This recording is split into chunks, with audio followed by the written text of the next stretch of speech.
That's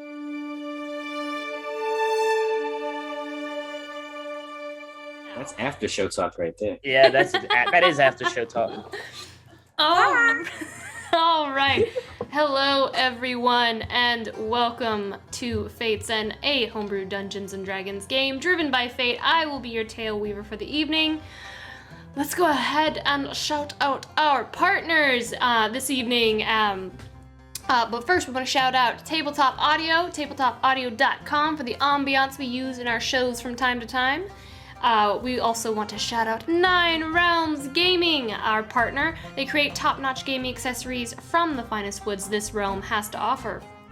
You can visit ninerealmsgaming.com and use our exclusive partner code Lyre10 to get 10% off. We also want to shout out DICEY Encounters, our beautiful dice making partner.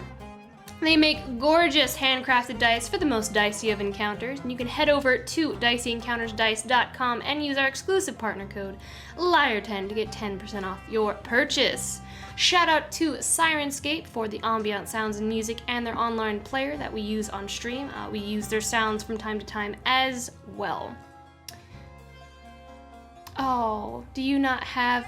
Daniel removed your VIP privileges, Christian. It's cool.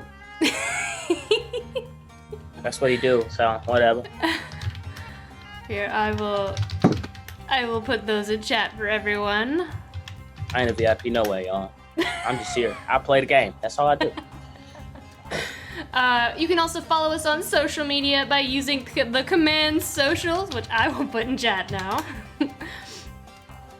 And you can also follow the entire cast of Fate's End by using the command FateCast. And I'll put that in the chat as well. All right, we are super excited because with our partner Dicey Encounter this evening, we are giving away a set of their Space Jelly Artisan Dice, and they're so pretty. Let me show you all a picture real quick. Look at them. They are so pretty. Space Jelly. I love that they have a unique D4, but they also include a what is called a D2, or, you know, for other people, it would be called a coin. So I really like that they have that in their sets, and their logo is super, super pretty. All right, so that is what we're giving away this evening, this beautiful set of Space Jelly Dice. I'm gonna go ahead and I'm gonna open up the giveaway now. We're gonna announce the winner after our break. And you'll see a little announcement in chat when that comes live. You can use Command Loot or I believe Command Ticket to enter. You must be a follower to enter. So just a reminder for all that. So let's get that started. That should be in chat now. There it is. There it is. And it's working. It's walking and talking. All right, so we're gonna announce the winner for that when we get back. When we come back from our break this evening. Pop that off right there. Tonight, Samson is going to be recapping the last episode of Fate's End for us. So with that being said, the time has come. Let's draw our cards for tonight's episode of Fate's End. How did you follow? I mean, never mind. I'm glad you're here. Look, I just saw something a little uncanny and I'm a little shook up. Let me get you up. Micah and Hush had no idea how we got out. I should really thank Cyprian for that, but I don't want her to think I like him. I carried the Queen and Ur's dad back to the Sparrowhawks, while everyone else snuck back in their own way. Like, does anyone else have any disguise self or anything left? I could cast invisibility. I might. I'm a horse. Yeah, you're a horse. You are a horse. You're fine. Don't worry about it. Once everyone was back, we all took a moment to decompress. I lost my ring finger. Yeah, of course it still hurts. Look at it. It's gone. He looks up and there's this massive gash in it. His third finger's gone. On his left hand. Can you fix that? I couldn't find the finger. It just fell off and I was an ape. I didn't know what to do. I think it's still in there. Ludin spoke with Hennevi. He seemed very concerned for their lives. Bit odd, really. It's not like Hush sees them as a threat or anything. Lions and lambs and all that. Hennevi, you need backup. You can't do this by yourself. Of course, As much as you can call. She looks down at her Sparrowhawk badge and she goes, I'll call Kaya immediately. Snork was acting a little more cuddly than usual towards Finn. I always enjoy listening in on their conversations. When Food Hand leave, Snork sad. Snork, think more. And Snork know now. Food Hand is berries. Snork is happy. Berries is best. Animals are kind of like children. When they tell you they love you, no truer words have ever been spoken. It's kind of pure and beautiful in a way. It's not unlike what Uri has for his dad. But there's one invention, one creation I pride myself on. You are, and have always been, your mother and I's greatest creation, Ermir. I'm sorry it took this long for me to see. We decided to leave quickly after that. We didn't want to give Hush the opportunity to rally against us. I kept watch all night, and the only person who came within 100 yards of us was Cyprian. He wanted to talk with Finn for a minute. He pulls out a black leather bundle tied in leather strips, and the leather is very smooth and heavily treated like suede, and he just holds it out to you. I will take it and examine it. Unwrapping it, you see a single black raven quill with a small ruby near the base, and the plume is long and shines as you turn it in the light. We were on the road for nearly a week heading here. The travel was good for us, I think, and it gave Uri and Valerius time to talk. While we were traveling, we came across this stone circle. Ancient magic. I shouldn't even say ancient, really. It was just magic. I'd never seen anything like it. I've been around a while. Those of you who have entered the circle, you feel a pull. And there's a power that draws and speaks to you alone. And each of you who have entered the circle are drawn to one of the spires within the circle of 12. No, I'm not sure if it's still there. But if you're heading that way, you should at least look for it. Now we're here, and I just secured our passage to Acacia. The smuggler's ship should keep us hidden from Hush, and, well, the captain, let's just say he's dramatic. Dark green, kind eyes look back. His face is peppered with freckles across his nose. And you alone, Samson, notice what the other sailors appeared to notice. A striking resemblance to our very own Finali. Yeah.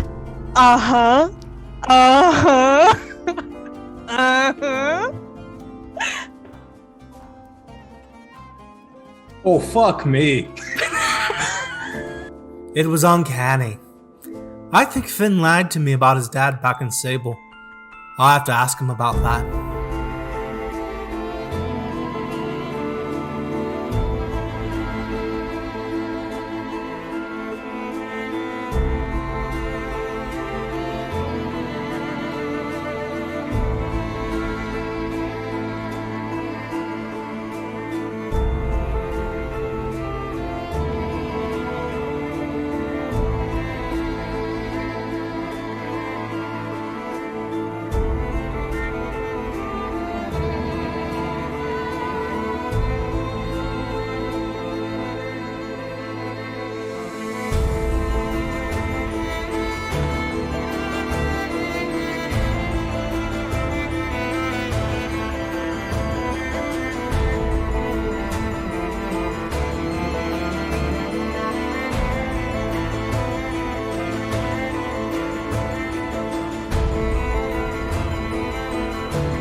we found out that it's Hesperis' birthday. We're making a dinner.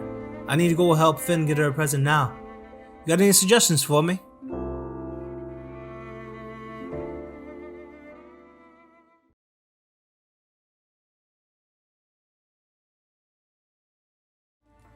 All right, and we are back. So, we jump back in as Samson leaves the Silent Storm and with all the information that he gleaned from that encounter. And he makes his way on the way back to his party. While Samson was on the ship, what were the rest of you all doing? I believe we were looking for birthday stuff, presents and decorations and balloons and stuff. Yeah, Earlier, fence with prey. Drinks. Yep. And Luden wanted to have a conversation, but Luden's not here right now. So maybe present shopping with Prey and Finn. Present shopping with Prey and Finn. All right, you are down into the marketplace bazaar. You just bought a shark, a full-grown, great white shark that you plan on eating later, I think. Maybe that's the birthday feast. We're gonna cook it first. Maybe that's the birthday feast dinner. You're gonna pick it up later, and you walk away from that cart stall, and you continue through the marketplace looking around. Is there anything specific that you're looking for as you're kind of like perusing? My pockets are clinking with 200 gold. So,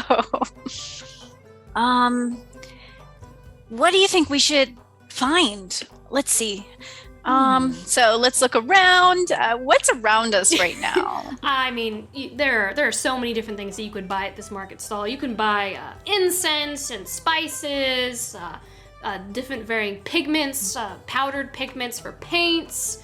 There are some like exotic flowers that you could buy, different varying like silks and laces and fabrics for tailoring, and of course, there's probably like a China tea set vendor who has various like different tea sets that are decorated differently. Some are cast iron metal tea sets, and some are China with elaborate symbols painted on them.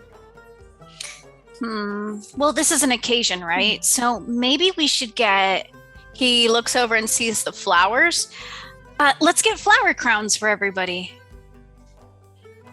How wonderful.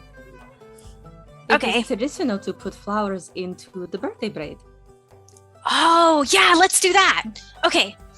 In fact, it is also tradition for a romantic partner to put a special flower in birthday braid. Oh. Okay. Just idea. Okay. Is there like a special braid that you do for that? I mean, because there's a special braid I know for lovers, but I mean, Hesperis and we're not really like that right now. Well, for such situation, maybe a nice bright flower symbolizing the loving feelings. Okay.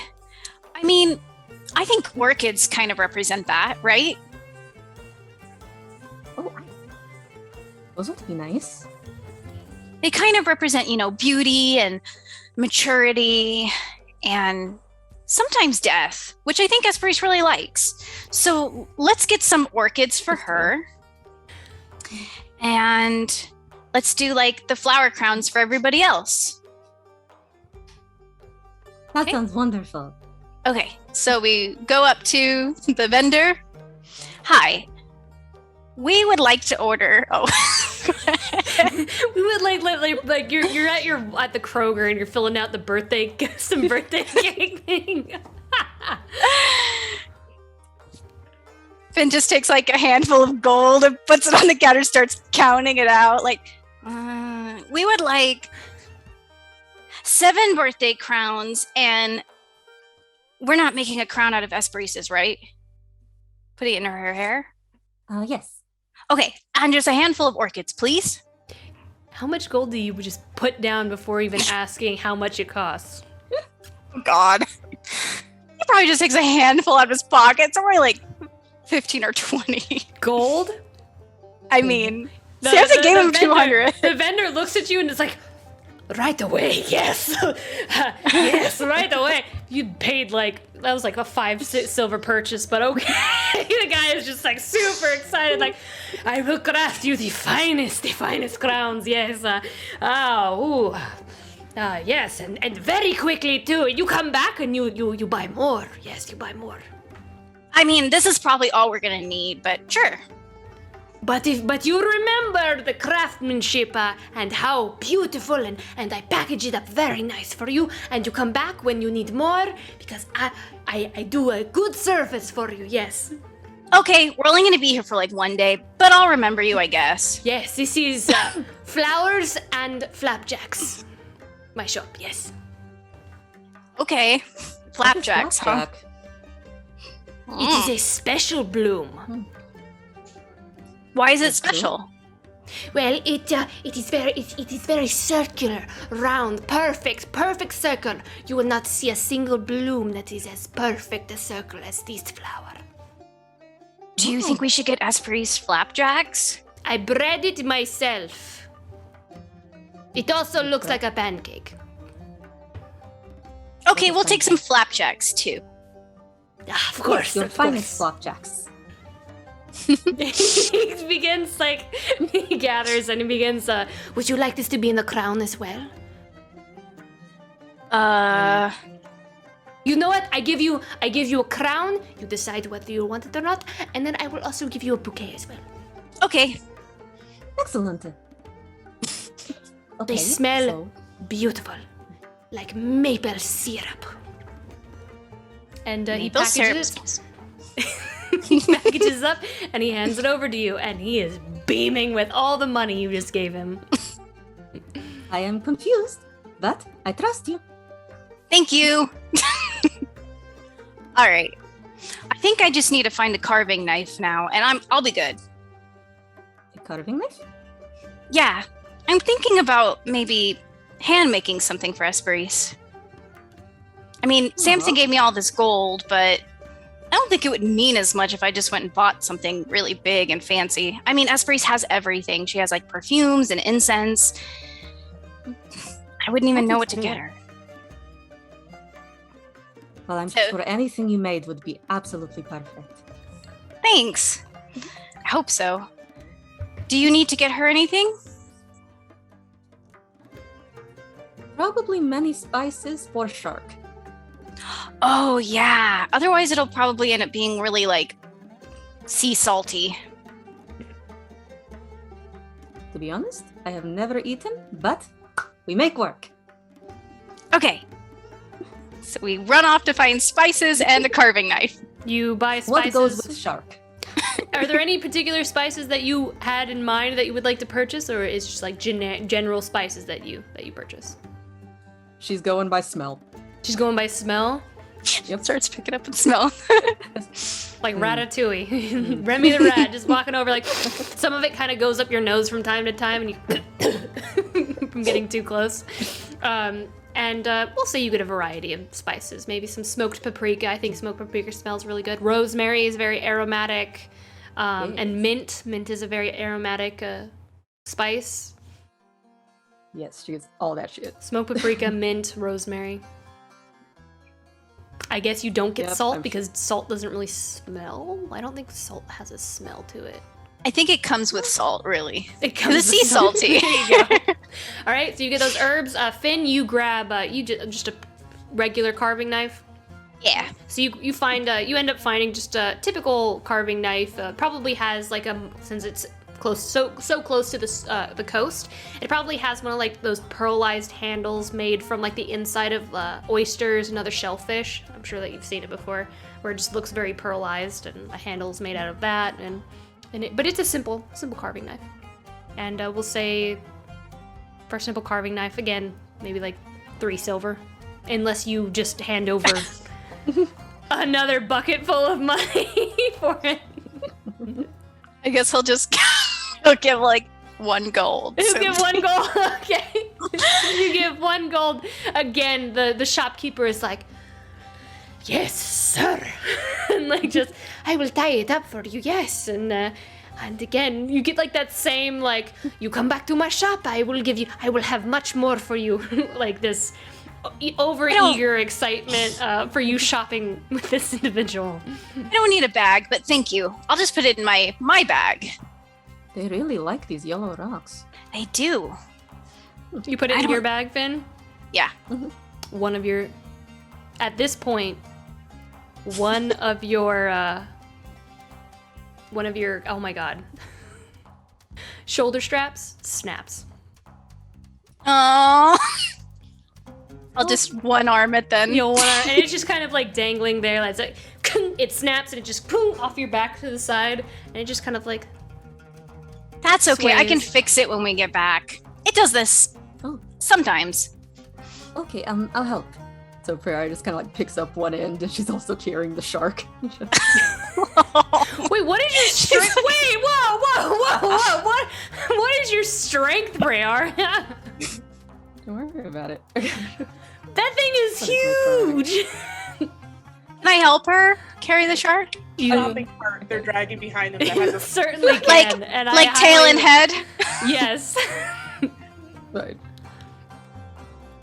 Okay, we're both just ambling along with a shark and a broken bag. You are extremely slow. I don't think you have to try. The market's not too far from the Dusty Anchor, so I'm not gonna say you suffer like a level of exhaustion from that. Oh my God. But you move very slow. It is very, very heavy, and like there's probably a little trail of like water and blood just kind of behind you as you're moving along. That's fine. I don't know prestidigitation, so it'll have to be how it is. Well, Finn's probably like, it's fine. Hesperis will take care of it. Yeah, on her birthday. Ludin, Uramir, and Hesperis. What are y'all doing? I think we were going to get drinks, weren't we?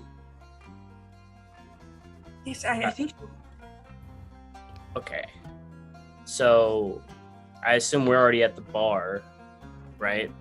Or do we need to go somewhere else to get drinks? I mean, the Dusty Anchor is a tavern, like the Dusty Anchor Tavern that you're... Dope. So, I guess we're just staying at the tavern while everybody else, like, dispersed. The three of us are like... So I guess Ludin would be like, so, hey, Hesperis, what do you like to drink? I don't have any very large preferences, so I'm thinking, we get something everyone can. But what do you like to drink? I like wine. Like but I wine? Beer and liquor. And beer and liquor.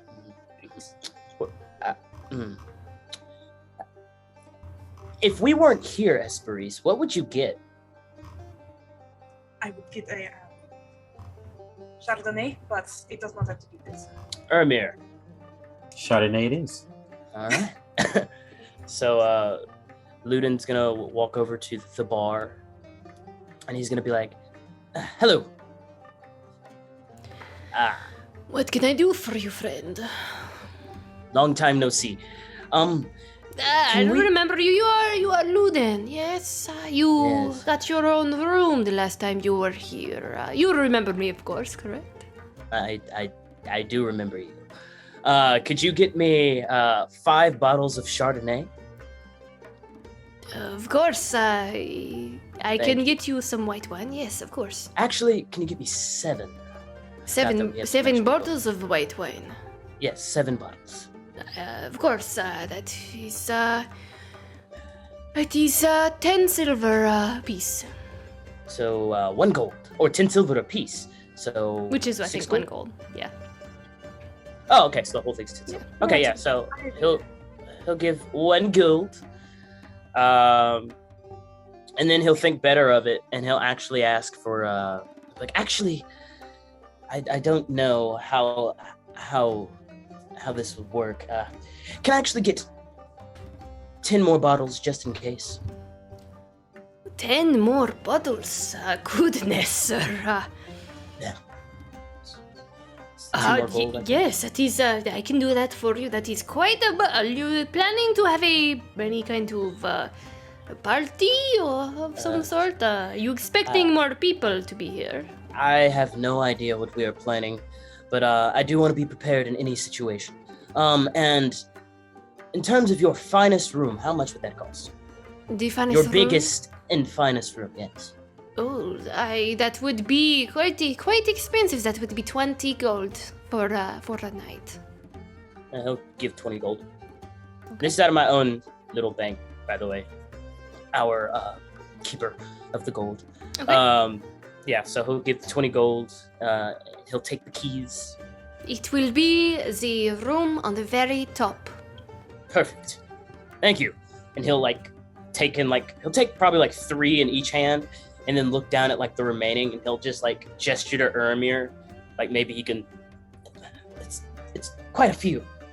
Want to help me out a little bit? Yeah, I don't think you could carry like No. half. Yeah, I don't I've even got think you you. could carry half of that amount that you just. 15 bottles. I'll go Where's help the him. bell? Where's the bellhop cart? Yeah. I'll go grab the ones off of the counter, and then I'll take some from Luden as well. They don't So have it's any of those about little even. baggies that like you put the wine in, and well- you carry it like in 6s. You know, Luda's just gonna turn Well- around and be like, "Can you bring this up to the room?" And he'll Well, put I was one about- more gold onto the table. I was about to say,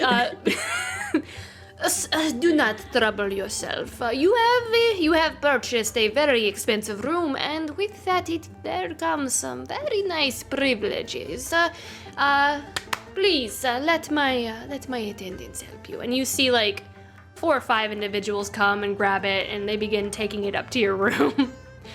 He Thank did you, kind thank of you. watch you for a second, like, because you seemed so insistent on doing it yourself. Oh no, there was definitely a how am I gonna do this in one trip kind of thing with the groceries, where Luda's just like trying to plan out and grabbing in different ways, and just he gives up. He gives up. His life has never made 2 trips to bring groceries. Never. Never. That sounds about right. That sounds about right. Then how much did you? How much was it? How much did you say? Doesn't matter. Oh yes, it does matter. Is what I can. I don't care. Come on. And he's gonna start walking towards the room. It's very kind. This way. Follow. All right, you go all the way to the top. There's like a kind of like a sandy brick staircase with torches that kind of lead up all the way to the top. And when you reach the top and you unlock the door and it opens up, you see it is the entire roof. It is open concept, entire roof room. Oh, dope. Which it's Oh, just dope. huge. Like this building is very large in itself. It's probably like 100 feet down that way, and like rectangular, probably like 50 feet wide. It's a very large room. It is the entire roof area. I'm not good with measurements. That's probably larger than I'm anticipating in my head. But there are pillars. There are pillars that are holding this part of the roof up. It almost looks kind of like a terrace, like lattice terrace arches, but they're made of stone, so that if it does happen to rain, you know, you're obviously not going to get rained on. But it's completely open concept. There's pillars at each, and like these beautiful long gossamer curtains that just line the entire roof, and they're just kind of like blowing in the desert breeze. You see those beautiful lanterns with different colors, fuchsia and these golden yellows casting lights along all these plush pillows and beds, and just scattered everywhere. Upon entering, you immediately already have like a plate of like fruit and like pears and figs and some fresh bread with jams and jellies, kind of sitting on a very low set table around those plush pillows. And there is a hookah in here as well, that has a very large decorative bowl that kind of comes out. It's large, it's huge, probably about to here, almost like the I Dream of Genie lamp.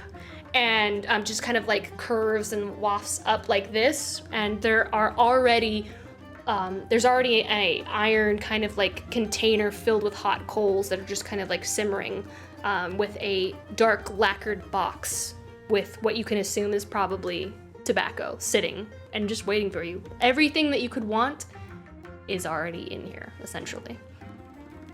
It's a very nice room. We should have rented this place out when we went to summon Samir. Yeah, this is crazy. Do you like it? And he'll look over to Hesperis.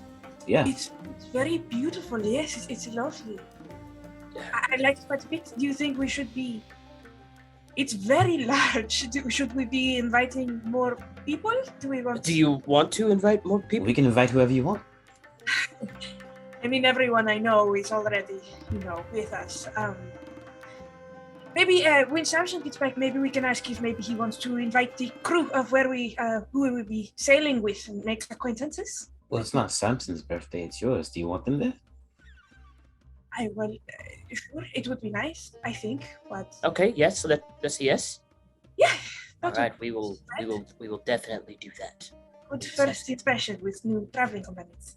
Perfect. Excellent. So, okay. I need to talk to you guys about things. And Ludin's like whole demeanor kind of like just changes a little bit. He just goes like, and it's kind of serious. Look, first you Ermir, who is Micah? Like, really? That was a lot. Yeah. Micah used to be my best friend. Until, the mother and everyone died, and his mother was one of the people who was infected.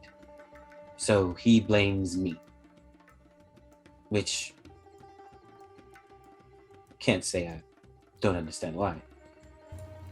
But the vampirism and joining up with Hush, that was all after. He didn't used to be that way. So you were really good friends then? Because I'll be honest, I wasn't really listening to too much of what was going on, what we was saying in there, but I heard glimpses of different things. Yeah, he was like my brother. We did everything together. And he called my parents mom and dad. I called his mom mom. It was one of those kind of things, I can imagine. Is there anyone else that we need to be knowing about the future? Is he the only one that's... I don't think we won, Ermir. I think we got your dad out. I think we did what we needed for the objective, but... Yeah, I know. He's still out there. I get it. It's not just that he's still out there, Ermir. We almost died, man. And that's not on you at all. That's not on the party, but I'm just saying, I don't regret trusting anyone.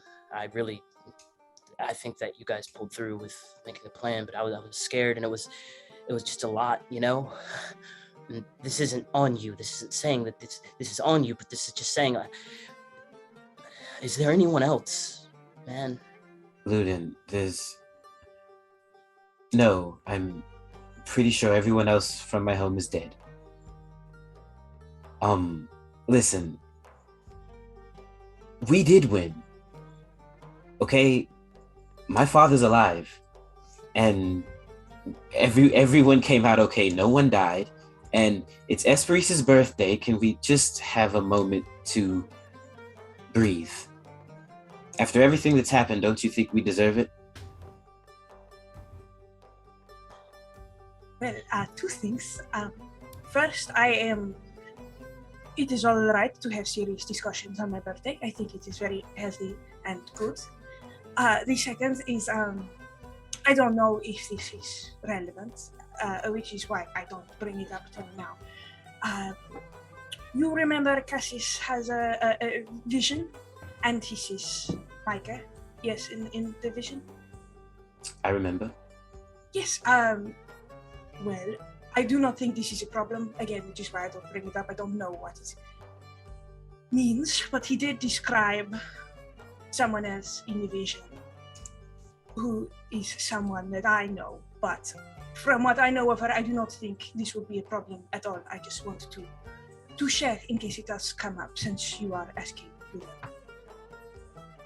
Someone that you know that was with Micah, with the vampires and No, Lady I Lemisa? don't think so. No, I mean, it was part of the same vision, but it sounds like these were all, different locations. So I don't think there is any reason to be concerned about her, but... So she's a friend. Yes. Yes, she is. See, Luton? She's a friend. We could use more friends. Yeah. Okay, yeah. I'll drop it. Sorry. No, you don't need to apologize at all. Your concerns made complete sense. Yeah. But we did win. Okay, Ramiro. And just a little bit more, just while we're on the topic, I feel like this is the best time to bring this up. Okay, so you guys remember the book that I checked out at the library in Sable? The one with all the people who had not returned their books? Yes, that. No, I checked out another one, but yes, that one they gave to me. Anyway, so it describes a way for anyone, honestly, to maybe get more power. And I bring this up because, again, I didn't feel a lot helpful in the last fight. And all of you guys you're advancing so fast. I mean, shoot, Hesperis, you're the most powerful one in the party. It's crazy. But sure. I don't see myself catching up. It's just all the magic and things. So have either of you heard of the Shadowfell? Can I make an Arcana check? Have either of us heard of the Shadowfell? I almost certainly have. Can I make the check? Sure. Yeah! Ooh, I love the Shadowfell. Okay. Please don't whiff.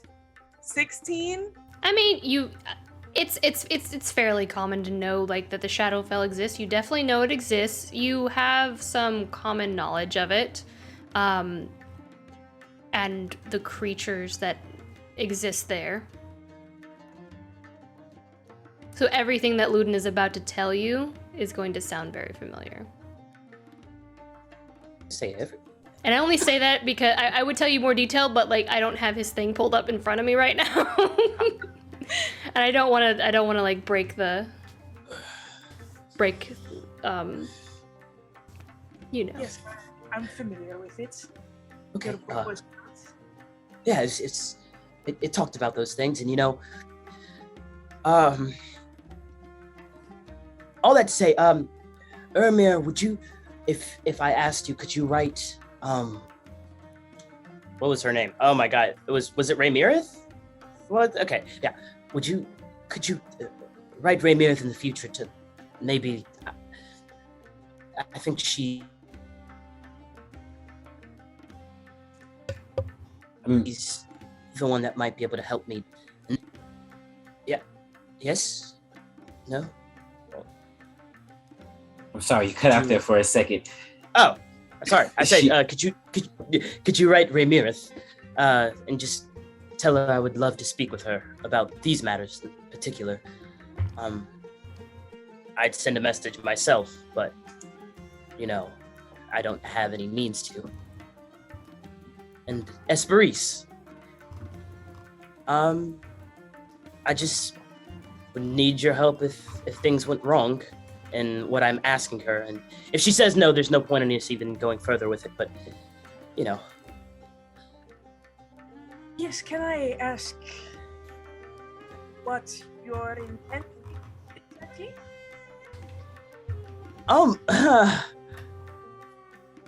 I just sent you, Deanna, just a very brief, like, overview. With the role that you got, you would have all of that knowledge right at hand. Yeah. Yeah, Luda's just gonna say, you know, I first probably need some more information before I really know what I can do, if that makes sense. But as for right now, if, you know, like your abilities of healing and things might come in handy if I do decide to pursue this avenue. It's just, I don't want to be as cryptic, but I don't want to give too many details if I'm not saying the right things, if that makes sense. Not really. Is this because are you looking for your shadow? Yes, I'm always looking for my shadow. You think your shadow can help make you more useful, powerful? Yeah, I guess this is as good a time as any. I was going to tell you guys way before, actually, the last time we were here. I've talked to my shadow a couple of times. You've talked to it? Yeah, it talks to me. And I talk back. When has this happened?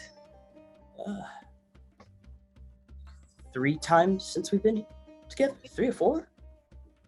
I don't know. It talked to me the first time it left, too. And what did your shadow say to you? Just some riddles and cryptic things. Yeah. Concerning... Yes. Concerning power. And then he holds up his arm, and the things start to spin around a little bit, like other things, but it's more personal things. I mean, it's been with me my whole life. Has it always talked to you? No. That was admittedly new, but... Are you sure it's your shadow? And then he'll look down and be like, well, it's not there, Ermir, so it's probably my shadow. I am also not attached to you, and I am also not your shadow. You believe... Yes, but come on, Hesperis, you know what I mean. I mean, you mentioned the Shadowfell, and you say you need to talk to Raymerith, who was a previous host of the Seven, and you say you're looking for power. Kind of it's more that she's a wizard, and a powerful wizard at that. Nothing to do with the Seven. Okay, and your shadow left and came back and learned to speak. It actually learned to speak when I was... Okay, the first time I heard it speak was in Lacambria, the night I found my brother dead. Okay, so... Oh. Maybe let's... Yeah. We don't, well, I don't want to speak for you, Ermir, but I don't think we have to get fully into details now. It sounds like there is still a lot for you to think about. But I want to, just to clarify for myself, for my own concerns, you want me near you because you are concerned that your shadow is going to hurt you? No, it's my shadow, guys. It's part of me. But does it hurt you? No. Okay. No. So look at the hand brand on his arm, and and he'll before he even says anything, he'll just look him in the eyes. Yeah, I know. You can tell he wants to, but he's like, well. He just looks him in the eyes. Okay, so your shadow doesn't hurt you, but it gave you power, and you want Yes. more of it. Not specifically from that source, but I am looking for it. Any way I can get more power is... Look, I'm just tired of being useless on the battlefield. You're not useless. What makes you think you're useless? Earmir, come on. Because Samson can turn into an ape. which is awesome. Finn can get everyone out very quickly. Which is awesome. Dimension door. I mean, you have the 7 inside of you. Hesperis. And then even Praeria can stab people very quickly. And then, what's with that giant scythe that she has now? Yeah, that's new. I didn't make that. Everyone's, and I have, don't get me wrong, I love the Archbane. It's amazing. It's just, I just shoot arrows. And before you even enchanted this thing, I had to constantly buy arrows. It's just need more magic, I can always make you some more things. Oh my god. I feel like the help that I need can come from a source that I feel has already given me more power. Look, can you write her or not? I'll tell her that you want to talk to her. Thank you. That's all I need. Just talk. Look, you're not alone, Luden. We've all got your back. I get that, Ermin. I don't think I'm alone. I don't feel alone. It's just... You're not useless either. I don't feel... Okay, thank you. Anyway, enough of this. I just wanted to do it early, quickly. It's Hesperis' birthday. Drop. That it is. And he'll hand him a bottle of wine, and he'll hand Hesperis a bottle of wine. Whole bottle? Yeah, whole bottle. Everyone, there is enough alcohol. You bought enough alcohol. Everyone could have, I think, 2, 2.5 maybe bottles of wine on their own. So yeah, Luden's not gonna be drinking, so somebody else can have his other 2 as well. At this point, I would say, Fiddle-Eye, you hear kind of like a and then like a coming up the stairs. I didn't think we'd have to drag it all the way upstairs, but I guess it makes sense now.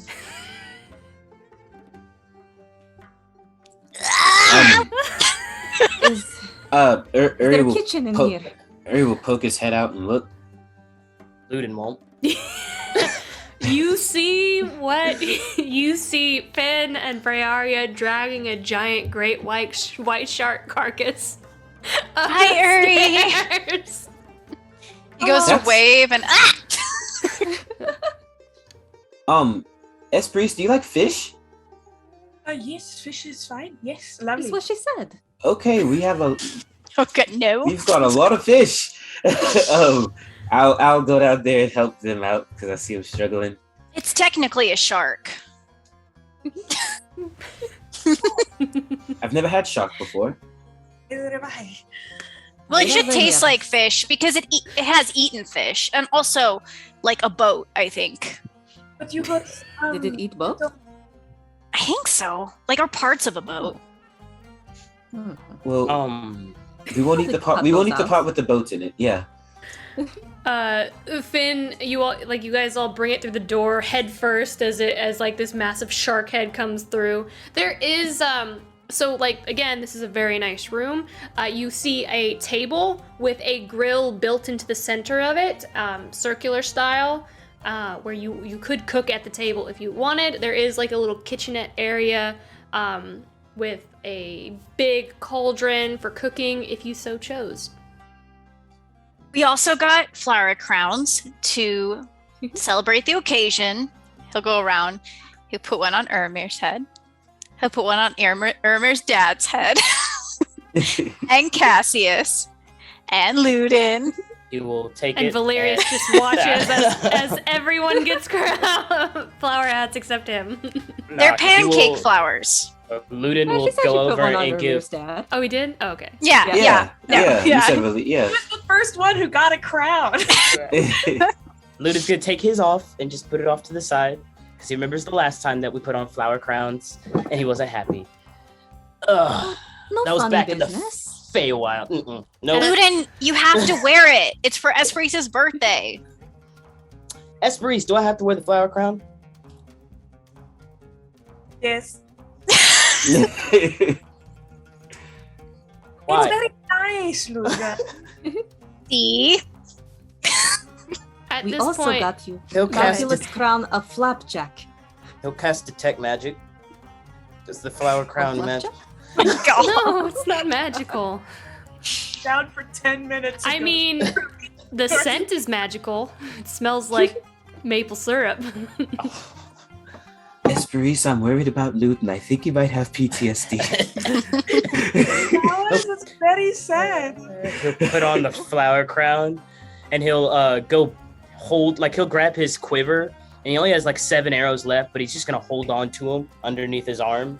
Actually, Ludan, birthday present for me. If you are going to be drinking, I am thinking maybe you do not have your bow with you this time for the drinking. Because last time you almost shot several people in the head, and I am. Luda's like, nuh-uh. No, yeah, I remember. At this point, Samson, you probably have made your way back as well. On my way back, I stopped and I picked up several loaves of bread and a whole bag full of grapes. Okay. 8 silver. Oh, I had to pay for things. I Yeah. could just smile at him. No. Okay, cool. As soon as Samson walks through the door, he has his arrows and stuff. Hey, Samson, we gotta go get more people from the boat that you rented to come back over here. Trying to deflect. Wait, what? Why? You can entice them with alcohol. We have plenty. That's what Hesperis wants. It's her Well, birthday. Ludan rented out this whole big, beautiful room, and I thought maybe invite more people, make a good first impression on our companions for the next couple of months. But we only bought like 7 flower crowns. They can have mine. No, they can't. You have to wear it. Here, Samson. Puts one on him. It sits kind of askew. He doesn't fix it. I mean, you guys could have told me before I came all the way back here. We were going to have them arrive. It was a split-second decision. You weren't here for it. You could like fly back, right? I leave. I fly back. I just like not a word. Just bird out the For door once- around the corner. and Thank gone. you, Samson. Samson feels like Ludin feels all the time. And he's enjoying it. Hesperis, we would have gotten you a flower crown, but Frey decided to do something special for you. You. Thank you. Yes. To go with birthday braid, we put flowers in hair, and Finn chose the very lovely orchid. Do you know what it means? You have a I proficiency. looked it up, and it means virility and fertility. God, that's It's every time. Do you have a proficiency in nature? I do, and this was literally my job at the temple. Yes, go ahead and make a check. That's not what it means on from where I'm from, okay? I thought you Every simply single wanted time. good children. Got a 10. With your background, a 10 will do it. Oh, Yeah. It means beauty and strength oh, okay. and death and mature charm. There's a lot of things. Yeah. Flowers mean many things. That's very nice, Philalai. Thank you very much. Should I, well, we have a hookah here, and Ludin has bought 17 bottles of wine, so I can sit here and we can start, and do things. I just love the idea of everyone just staring at Hesperis. Yeah. Like in a circle. What do you So, want to what now? do? I will get started on shark dinner. Finn, why don't you help Hesperis put flowers in here? Okay, I can do that. I mean, if yeah, I can do that. I'm gonna go back to the boat. I'm gonna find the pirate smuggler that looks like he or she has the most friends, and then I'll charm them up and then slowly invite them all to the party. I'll pay them if I have to. Okay, To make, get all- per- to get make all- a to get all these persuasion people check. from over here. Please come to my party. Do you invite Thorne Absolutely to our birthday not. party? Okay. I rolled a 10. Okay. No, an 8. An 8. Eight. We'll say pay. that you get 6 people. All right. I bring 6 people. You can back. pay more if you like. You can get like your 6 people is what your persuasion gets you. If you'd like to pay for more people, you can also do so as well. Well, how much is 4 more people going to cost me? Bring it up to a nice 17 to 10 20 gold. range. 10 10 gold. gold. 10 gold. God, they're so expensive. We could just open the door and let people in too. No, I won't find No, people. the last time we did that, an old man came in and he ended up being this guy. They invited him and he was very nice. I make sure these people are the most fun kind of people on the boat. You know what? I'm starting to Money understand can buy. Ludin's mindset. It's like, They're- no, we don't let your guard down. It's What too was bad wrong right with the now. old guy? He was nice. Wasn't he old boy in Cyprian. disguise? Yeah, he was Cyprian in disguise. Was he? Yeah. Yes, Finn. Yes, Finn. Yes. Did you forget that Yeah, quickly? This is. Ludin almost shot him. It was great. I don't remember that Ooh. part. What if I did shoot it? I wonder if he would have been able to hold concentration. He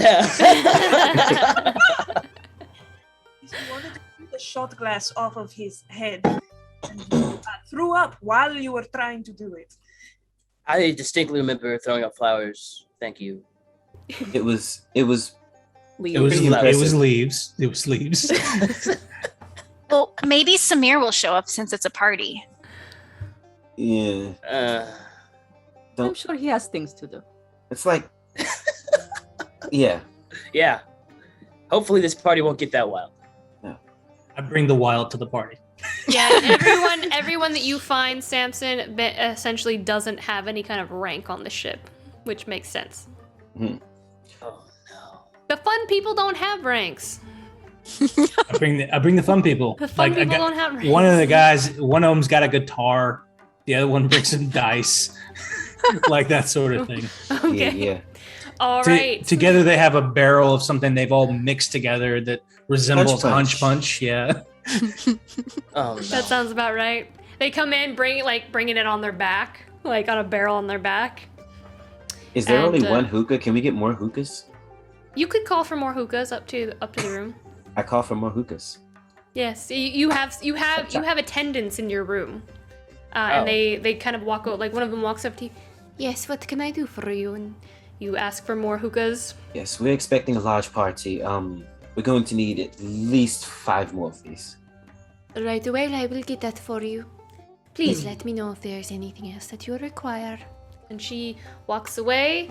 I Yes, hold my hand up, but mistress. I'm getting afraid. Oh, yes. I was wondering, is there a party called Auroria's Blessing still staying here? I do not believe so. I knew who you were talking about. Wonderful people. They are just absolutely a blessing to not, be ironic with. Okay, well, thank you. Oh, okay. Yes. And she just kind of saunters off out the door to go fetch more hookahs for you all. Hesperis is halfway through a bottle of wine already. She is very nervous, as anyone with any insight score can tell. She Not for long. She's like chugging it. She has a little flute. She's just finishing the flute a little bit quickly each time. Hesperis doesn't chug. She drinks it out of a glass. She sips. Sips without taking any breaths. This is her birthday. Yeah, All Ludin right. looks over at Hesperis, and he's like, and he's about to go over and be like, hey, you might wanna, and he just He smiles for a second, and then he's gonna go off to the other side of however long this football field roof is, and he's just gonna lay down and take a little nap before everything starts to get too rowdy. He's gonna take a nap at the party. Take a nap. He's gonna take a nap at the party. Oh, Luden's that guy. Oh. Little brother energy right. off the charts. So the party, begins, and people are drinking. Some people are dancing. Finn, you hear in your ear. You know, Finn, your friend's sleeping. It would be terrible if someone happened to draw a mustache with that charcoal on his face, wouldn't it? Very terrible. Okay. And I am going. The voice dissipates, and you smell fresh, crisp apples. Are you braiding my hair while you are talking to yourself? Yeah, he's got like a bottle of wine in one hand that he's drinking, and he's like doing flowers with the other, and he just is like very terrible. Oh yeah, he would say very terrible. Out loud. Is it okay? Yeah, no. I mean, yeah, no. It's perfect. It looks perfect on you. Thank you. So what are you talking about? The terribleness? Oh, I mean that it's really terrible that Luden is missing all this fun. I should go probably check on him. I'll be right back. Oh, I am okay. He does have high passive perception, so I'm worried for you, but you could give yourself guidance if you had it. So you go over, I'm guessing, to the charcoal, the unlit charcoal next to the hookah bowls, I'm guessing. Oh, let's just go ahead and Yes. have the lit while we're at it. Let's just Lit. make him start. God. I'm going to, pluck a little charcoal out. And yet, I think I will give myself guidance because I will need it. I think you will too. I think I will need it. And Your then little he's... snake curls around as you give yourself guidance, and it just kind of like goes up into your palm and looks at you and like. All right, we have to be really, really sneaky about this. Let's hope he doesn't wake up, because then we'll be dead. Okay.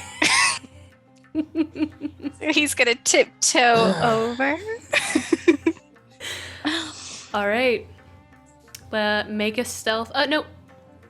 Sleight of hand? Make a sleight of hand check? I think so. That sounds about right. Okay.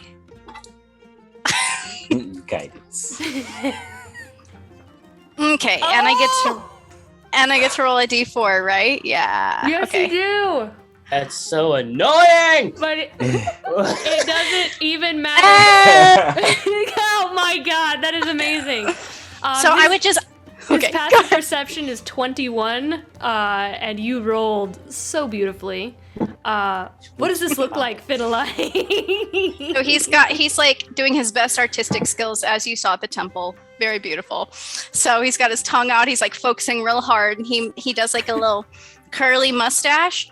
But then he also gives Luden like a blush on his cheeks, like little tiny lines as a blush. And then he's gonna draw a flower on his forehead. Luden, do you snore?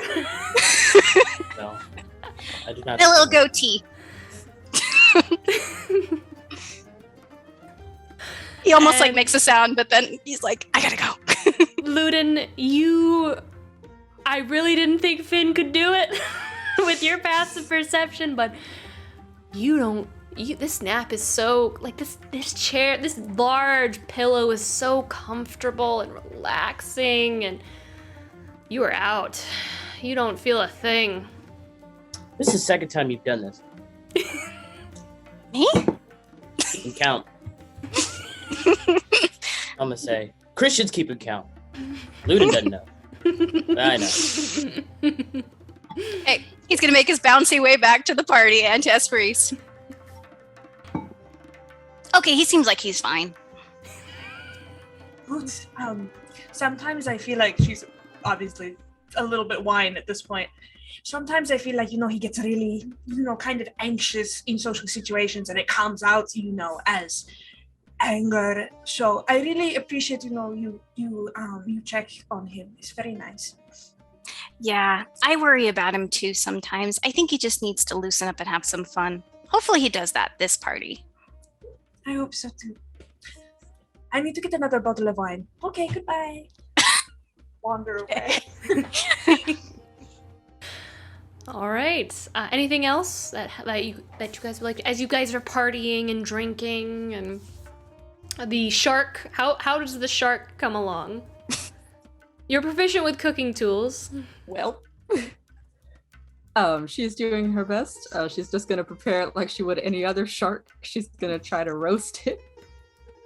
If Priori's in the kitchen having fun, I'm there too. But I'm not helping. I'm just like moral Drinking and support, watching. drinking, Supervising.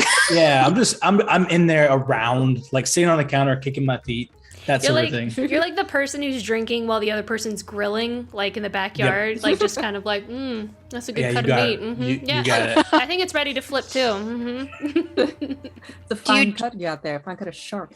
Yes. You drain the oil so that we can give it. Yes. Be careful with this. It's for Hesperis. There's just a bottle of weird shark oil over on the counter. What? Why? Is it good? With it. I don't know. This is like this smells and things. I don't know. She'll use it. It's so viscous. You know what? It's fine. I just put it off to the side. You're doing a great job. I hope so. She's struggling to fit as much of the shark within the cooking parameter as possible. Make a roll with your proficiency with cooking tools. I think it would just be a proficiency roll if I'm not mistaken. Alright, so You roll with the proficiency modifier. In what? Right. You just roll and then add your proficiency because you're proficient. There's a little shield or something that will tell you what you're. Hey! Plus the 16. And where's my shield? Probably like a 4 or something. Either 19 or a 20. Mhm. Yeah. 19. I'll just go 19, 20. Okay. You butcher it up beautifully. You have butchered up many fish. Actually, no, you haven't butchered up fish before on the Aerosalon because the Aerosalon is in the sky. But you butchered up great, cutting them into beautiful little triangular steaks and just kind of like seasoning and sautéing. And I think with that roll, you know enough as you're kind of like working with it. It's extremely tough, and you do attempt to hammer it and tenderize it a little bit. But it is because sharks are all muscle. It is a very. I was just beating a shark against the counter. Yes, you're just kind of like, and there's like little splats that come up every now and then. I use my new ability to make a new hammer that has little spikes on it for her, so that it tenderizes and goes through. So I take Priori's hammer and then I just make a new hammer that has all the spikes in it, and I hand that to her. I want to specify that the first ever use of a magical rulership or air benefit is to make a meat tenderizer. Showing off those stats. Hell yeah. She's very thankful and continues to beat the shark. All right. And now it has that sounds holes like a in it. euphemism. The Beat the shark. when you're finished cooking, the servants come and your room attendants come and they grab the shark and they begin like serving it out to the guests and the various people that are in the room, and they take care of all of that for you. They also take the dirty dishes as well, and you all eat and continue to drink and be merry. It's about 10 o'clock at this about 10 o'clock at this point. Can I interrupt? Yeah, go ahead. Okay, so if we're having dinner, we're having dinner. I want to go find a spot beside Finn, and I want to go up and have a conversation with him. Is that okay? I assume Ludin would have woken up if it was dinner time. Yeah. We could do that first real quick. All right. Just saying that. So I go up. I'm gonna lean against some sort of pillow and sit next to Finn and look over as Ludin comes out. And you see what Finn described. Did you have a good nap? What? You just look so cute.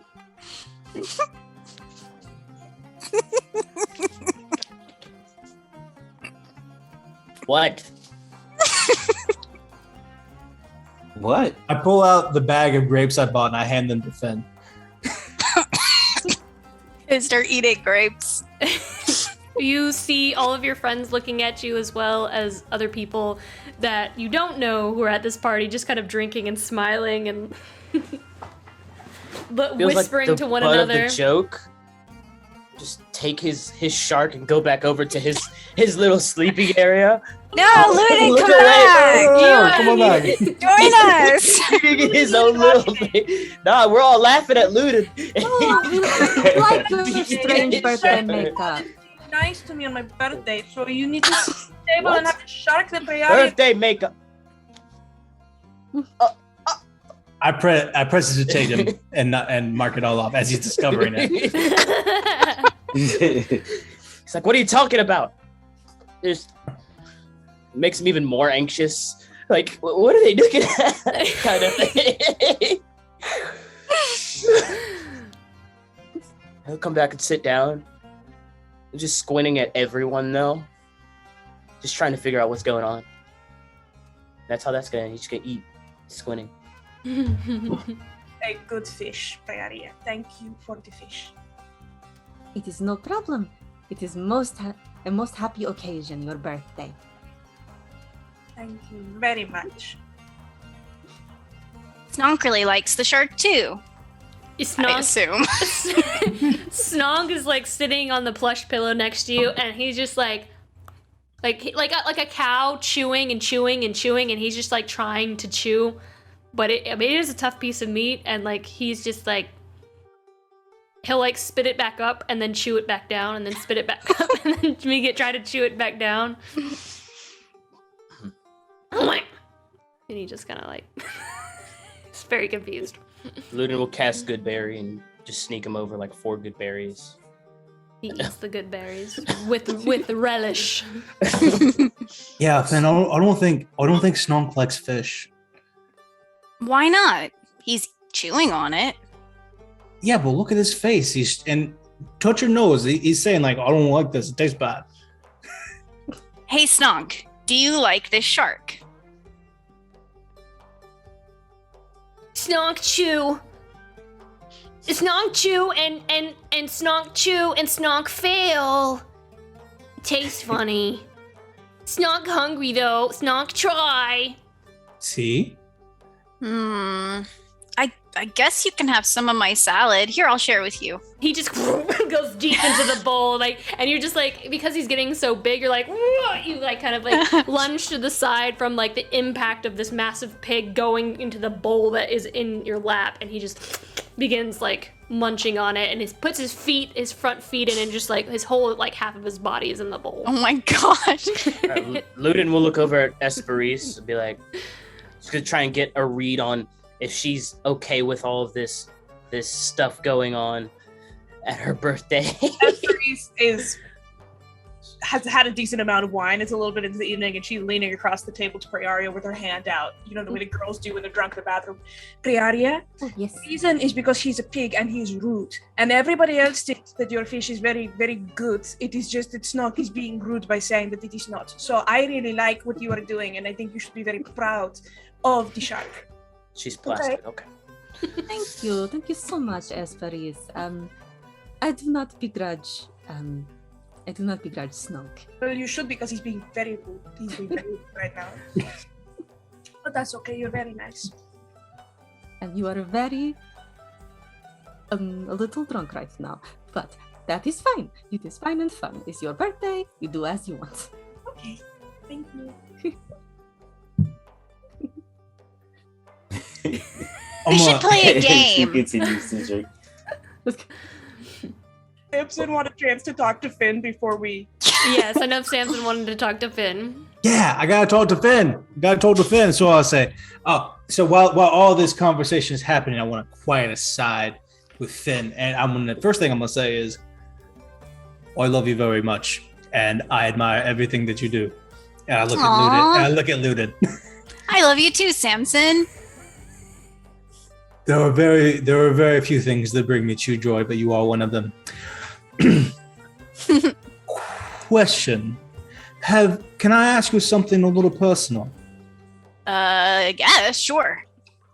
Yeah. Have you noticed that everyone that we walked close to and saw near the boat, and then everyone in here was kind of staring at you like you have 3 eyes?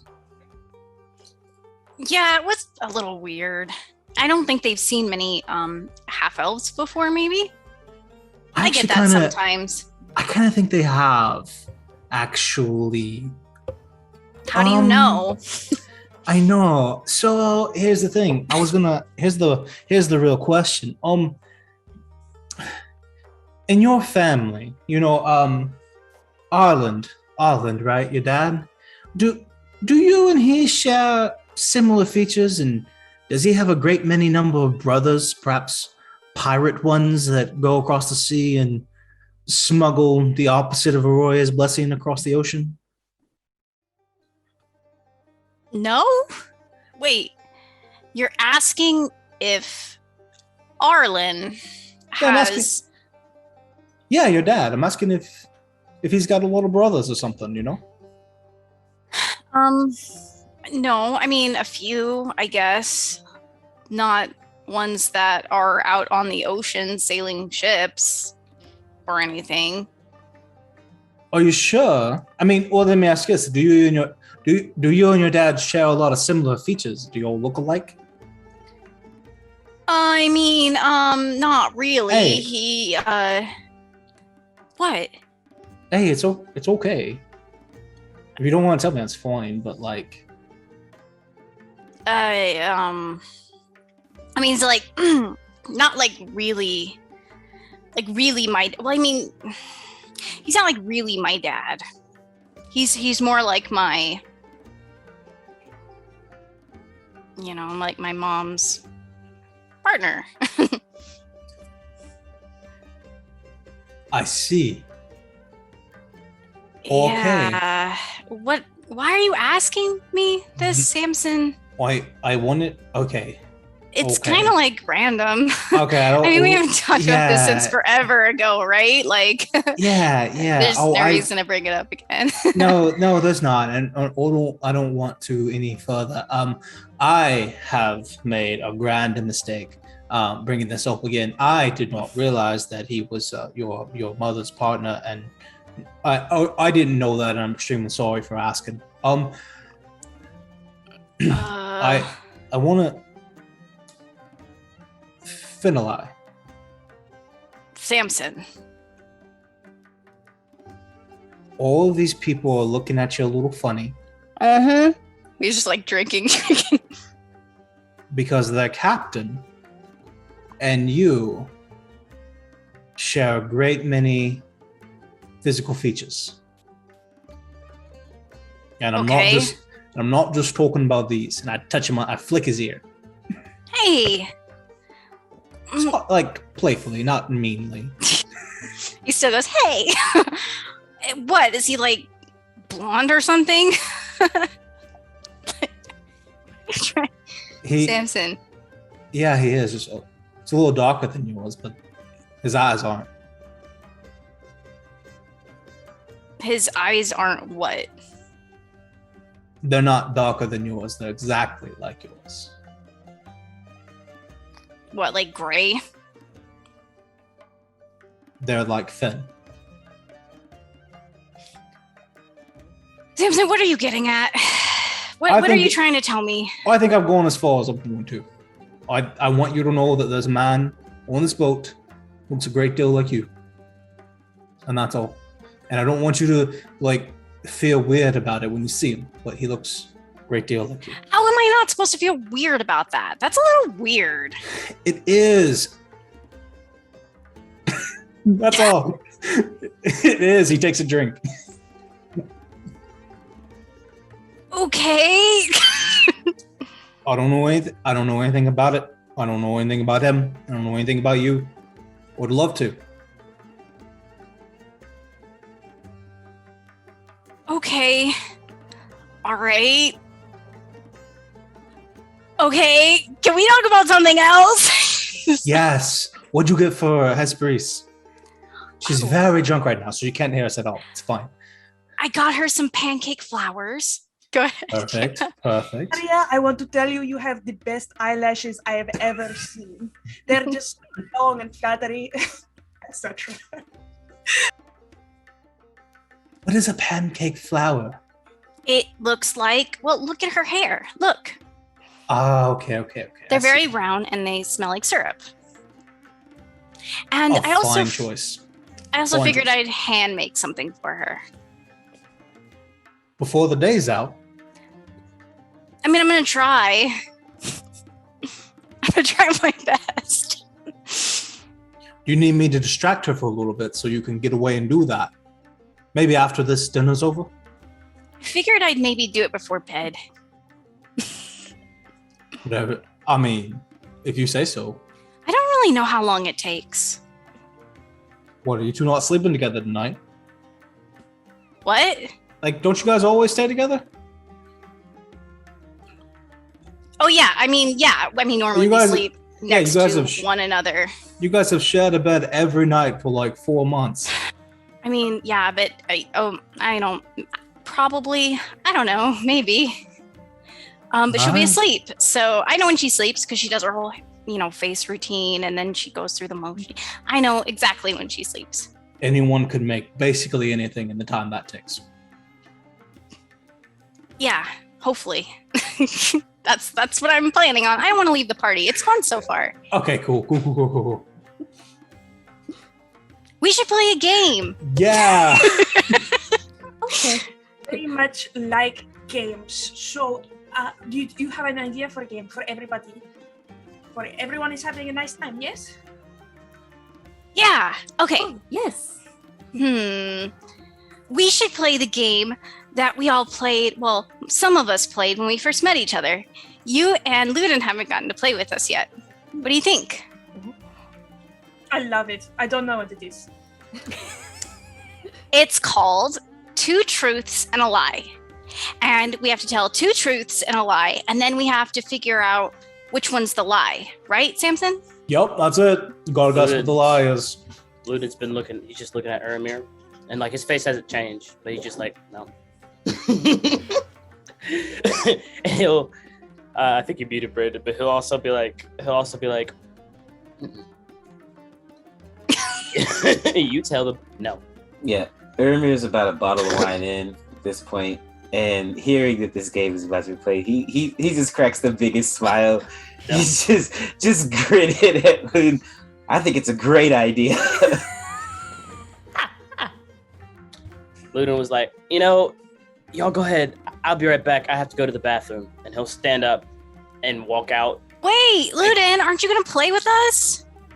Let me go to the bathroom. Wait, Okay. look, before you, No, before you go, no, you won't. I'm gonna keep going. Y'all go ahead. I'm we'll gonna go to the wait. bathroom. It's We'll fine. wait. See you later. wait.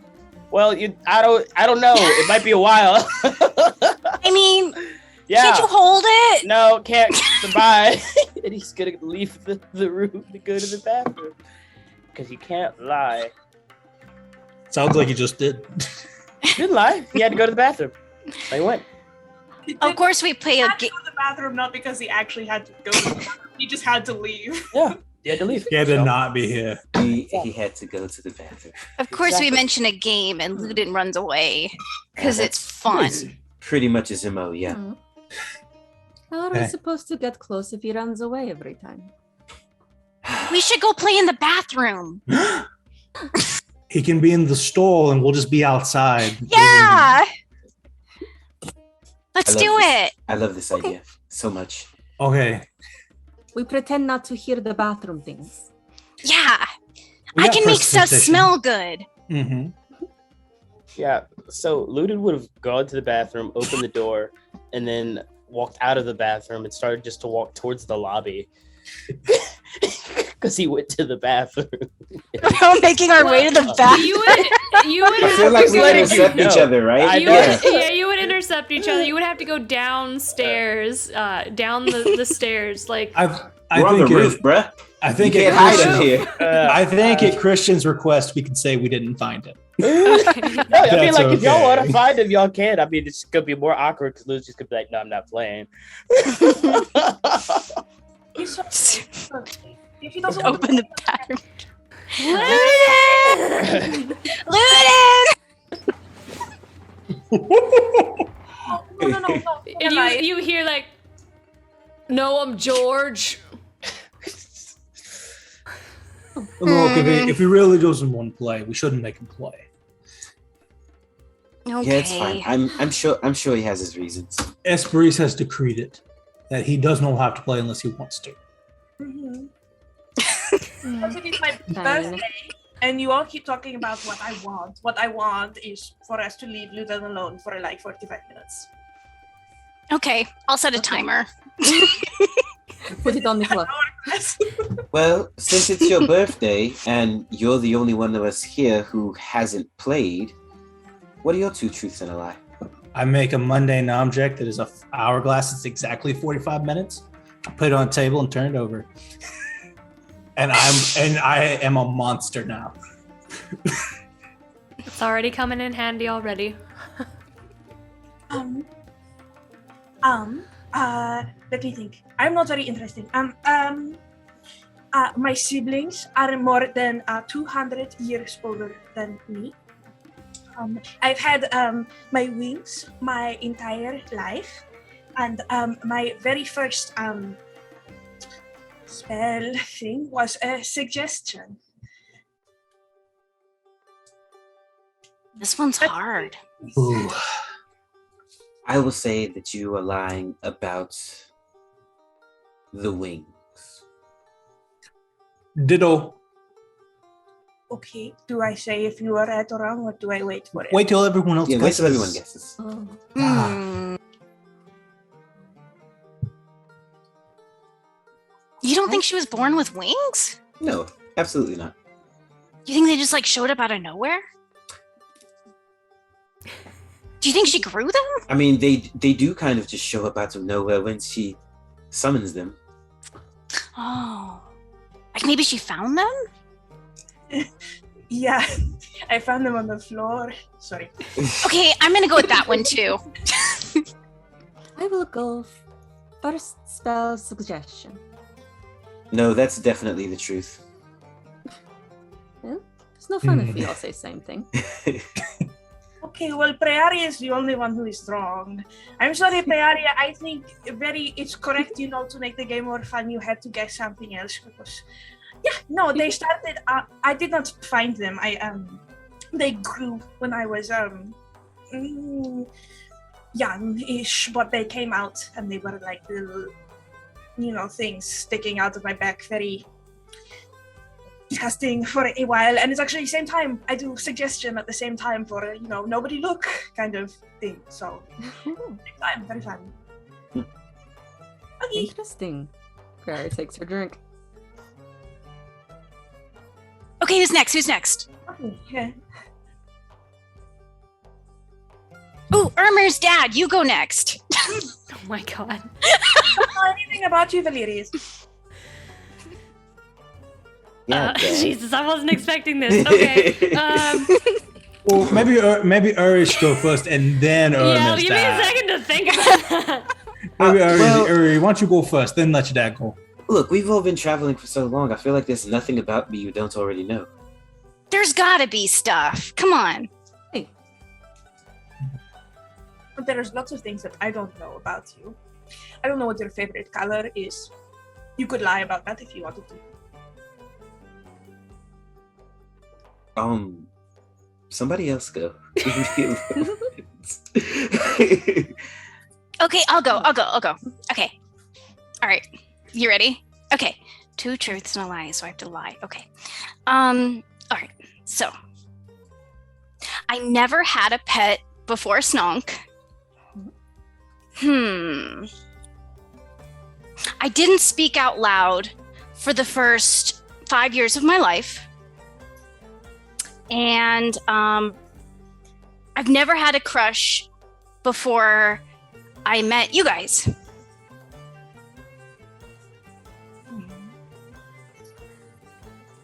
Which one's a lie? What was the first one again? I think it's whatever the first one is. Yeah. I never had a pet before Snonk. That's the one. Yes, I think you had the pet rock. I think Vin loves animals and has had all the pets. Crush. Okay. All right. So, Did you remember? Yeah, I guess. Oh, the first one.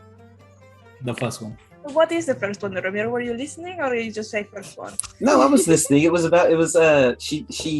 didn't have a pet before Snog. Okay, you're right. Sorry. Yeah. okay, well, that's true because I wasn't allowed to have a pet before Snonk. So, but Prey is right. Hey. I have had crushes wasn't even before. sure what crush is, but I like word. Oh, it means like when you're attracted to somebody. Like you look at them from a distance and you're like, they look nice. That's like a crush. Oh, Finla, you want to tell us about your first crush ever? Okay, well, so it was the son of the Tome Keeper. Oh. Yeah, the son of the Tome Keeper. He used to take care of the books, right? And I would go around and I'd visit him, but not really. I'd actually just go in and pretend like I was reading. And I never really liked to read before, but I guess that's really what got me into reading, because, I mean, the more I went, the more I realized that books are actually pretty cool. It was the hot librarian. Is that what I'm hearing? Yeah, actually. You know, your relationship with books is starting to make a lot more sense. I get it. Like this, I think it's very sweet. That's so nice. I think he started noticing me when he noticed that I was holding the book upside down because I wasn't really paying attention. I was just kind of like peeking over it at him. And yeah, nothing ever came of it though. Oh. Yeah. I'll go next. So the estate that I still own back in the wild is a little bit over 10,000 square feet. Finali is my best friend. And I don't eat food anymore because when Volpa and I were alone, there wasn't enough for both of us. And so I let her have more than me. Well, the second one is definitely true. So I'm going to go with the third one. Well, Go ahead. I think you let Volpa eat so that she would be comfortable. Couldn't she also have eaten the good berry though? Like, This was before I could do that. Oh. Are you allowed to ask questions? I don't think so, but I answered anyway. Hesperis cheated. On the record. My birthday! I've never used fair. an excuse before, but it is working every time. Aramir, what did you think? I'm going to say the second one's a lie because I'm pretty sure we're best friends. Hey. Well, let you tell it. Okay. That's so sweet because you are also. It's so sweet, you know, when you are best friends and you are also dating. Yeah. Aww. Oh yeah. You can't take both slots though. That's not fair. The best friend and the dating slot. I think it's the first one because I think it's going to be something like, actually, it's a little over 11,000. He would do something like that. I thought 3 because you just did not like the way food tasted. Could be wrong. Hesperis is right. It's only the estate's only about 8,000 square feet. It's actually a little smaller, a little bit more like relaxed environment. How quaint. Yeah, I don't want anything too over the top. It's really about the acreage around it. The gardens and such. Yeah, Eret is autumn home, very similar kind of atmosphere. I will take you here. Yeah, the big thing about 10,000. Apparently, everyone in the neighborhood wants it. I just don't want to pay that many housekeepers. I'm out. Well, all right. I think I've come up with some. Okay. First one. Umber was the first thing I ever built myself. My favorite color is red. And I've never been to school before.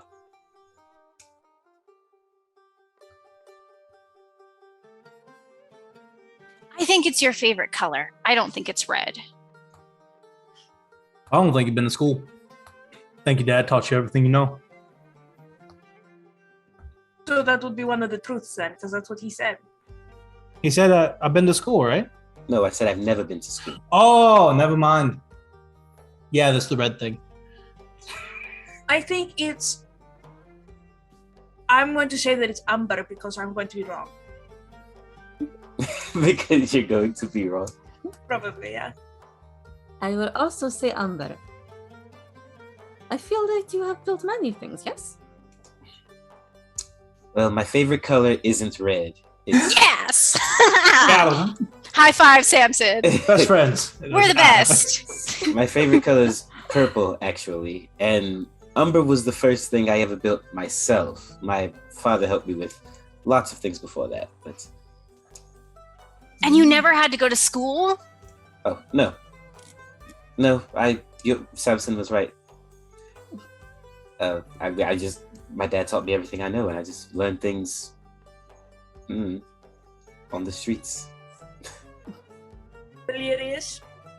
You've done an exceptional job in homeschooling your son. Most intelligent man I have ever met. You should be very, very proud. Don't make that face, Samson. I'm right here. You know what? It's fine. Thank you, Hesperis. Priya, it's your turn. 2 truths and a lie. Let us see. 2 truths. Okay. 1. I have never ever cut my hair. 2. I have been proposed marriage 3 times. And 3. There are 18 in my close family. Oh, holy crap. I think it's the third one. I think you have more people in your family. I think it's the second one. I think it has been 4 times. It's definitely one of the number ones. I know for sure. You said you've never cut your hair? Aye. I think it's the first one. I think you had the haircut when you were a baby, and then you let it all grow out. Mira? I'm gonna say it's the third one.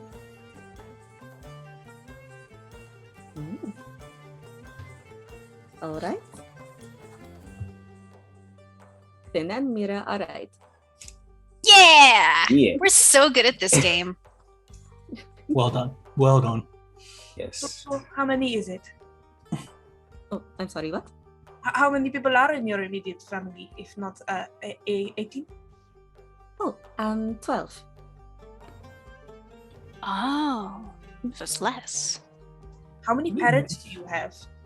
Is it just 2? Are there usually more? Samson? Samson downs his drink, pours another, and then drinks another. Because You he's don't not have sure to if do that's so true much. anymore for Priaria. Oh. Someone enjoys game? No, I don't answer. I just drink 2. Real quick. It's been I'll be 45 careful. minutes. Who wants to You're- go to then? Wait, Uri's dad needs to go. Yeah, but there he is. Yeah, go ahead, Dad. Hey, I've only loved one woman my entire life. That one's not true. Sorry, continue. I never used to live in the Undercity.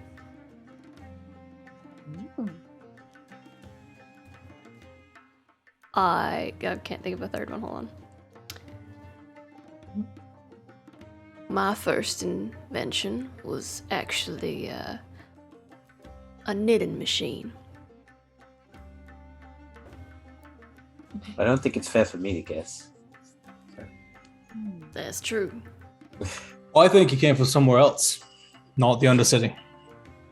But it said did you say you've never lived in the Undercity? I think he said he used to not live. You said he used to not live? Yeah. What? He's Undercity. essentially he said I never I used to he was essentially saying like he used to live somewhere else. He never always lived in the Undercity. Oh, I think you always lived there.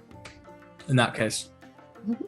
I'm going to go with the first one because I think telling your son in this way is very funny. Also, maybe it could be like his mom. Maybe he likes his mom too. Yes, I mean he could love his mom and his wife. You know, that's true. Yeah, another way to tell your son I hated your grandmother is also. Oh my god. Yeah, I'm gonna go with that one too, Hesperis. Then I will say 3. Has everyone answered? Mm-hmm. It was the third one. His first invention was not a knitting machine. It's a sewing machine. It was, I was gonna say it was a sewing machine. It was a sewing machine. Guys, check your eye out. Got him. I don't like when it happens to me. All right, let's go check on Luden. He's probably off reading a book somewhere. It is about midnight at this point. Walk through the tavern. On Luden. Luden. Where is he? Just He's not in the bathroom. Bottles just kind of like tink tink against the wall as you're like moving around. Boom, boom. Yeah, Luden is probably on the first floor, and he has his pack out, and he's just writing a little letter, or he's starting it, and he's having a hard time finding all the words, but he's just very seriously in thought, just trying to write a letter. Okay. Do I see his head over the couch? Like, do I see that it's I him? mean, he's yeah, I mean, yeah, y'all know what He's Luden's not. like. Yeah, he's out in the open. He's not trying to hide or anything. Finn's gonna stop calling his name and try and sneak over and pop up and be like, "Hi, Luden." Make a stealth check.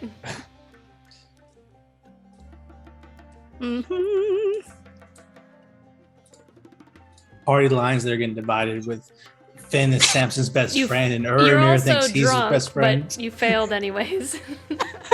You would have rolled with the disadvantage, but you fail anyways. Like you hear like a tink tink behind you from a bottle, big like as Finn just kind of missteps drunk, and like the bottle hits like a side table nearby. As he's coming through, Luden will start to quickly put up the letter and put it back in his pack. Dang it! I was trying to hide. Hi, Luden. You're drunk, Finn. Yeah, you should be too. I'm going to give him the bottle. Thank you. You're supposed to drink it. Yeah, I don't know. Last time I drank, it didn't feel good in the morning. Well, it'll be okay because it'll be okay. Yeah, it will be. All right, you need something? Yeah, I'm gonna go sit down next to him. What are you doing? I was writing a letter. What letter? Don't worry about it. Aren't you supposed to be upstairs with Hennevy the party and stuff? Yeah, they sent me to come find you. We already finished the game. You missed it. Oh no. Well, let's go ahead and go back up then. It's all good. I mean, we can play it one more time with you if you want. Nah, we're good. I mean, like, if the game's already over, I don't want to be the guy that makes it play it again or anything like that. So let's just go ahead and head on up, Finn. Yeah. Okay, I guess. Yeah. When you guys are returning, you see all the crew members pass by you as you're going up to the stairs because I told all the crew members to go home because it was midnight and Captain Thorne told us we're leaving at 6:30. So I've communicated that to the people up here and then kicked the rest of them out and all that stuff. Bye. See you in the morning. And they leave. I found Ludin. What's up, everybody? Here he is. He was writing a letter, but he won't tell me who to. I should be. Thanks, Finn. Whoa. Were you Was that writing a secret? Were you writing the Hitavi? Why is everybody like so concerned with me all of a sudden? I'm not he's concerned. writing I'm to Let me curious. just. Oh my god. You know, I knew from the moment you two saw each other that you were going Mhm. to be perfect for each other. It's true. You know, if we would have stayed and went to the circus like we were supposed to, She did invite you. she would have went to this. Yeah, she invited you. She did it. Guys, you're gonna So- make me get my own room again. So what happened during the stakeout? Let's go to bed. No, let's stop. I want Luden to stay here, so let's stop asking him questions about things he doesn't want to talk about.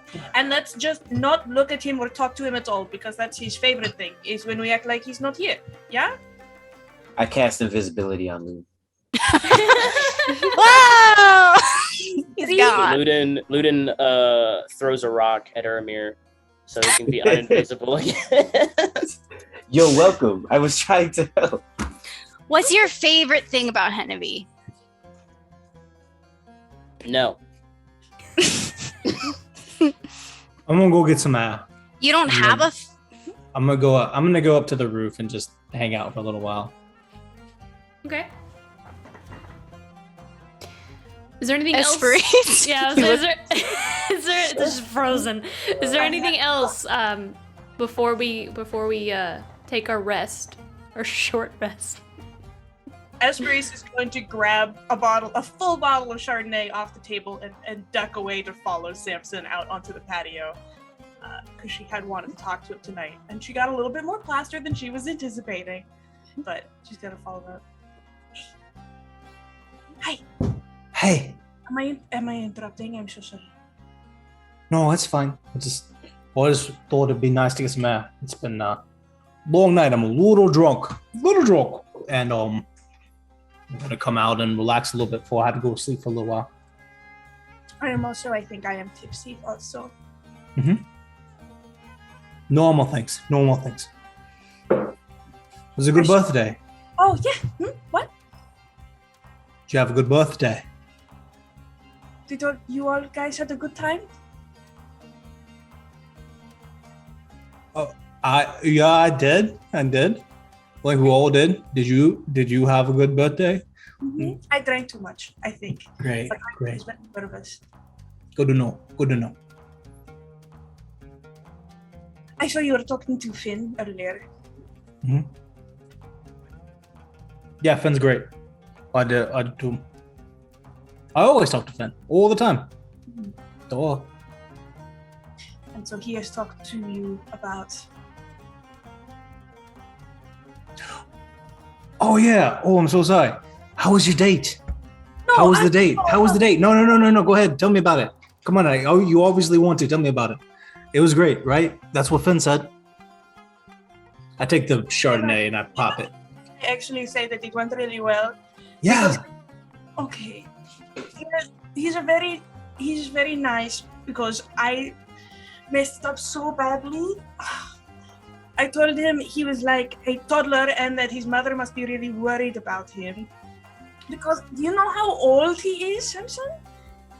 Yeah, I don't like 23, 24, something like that. Young 20s. 20, yes.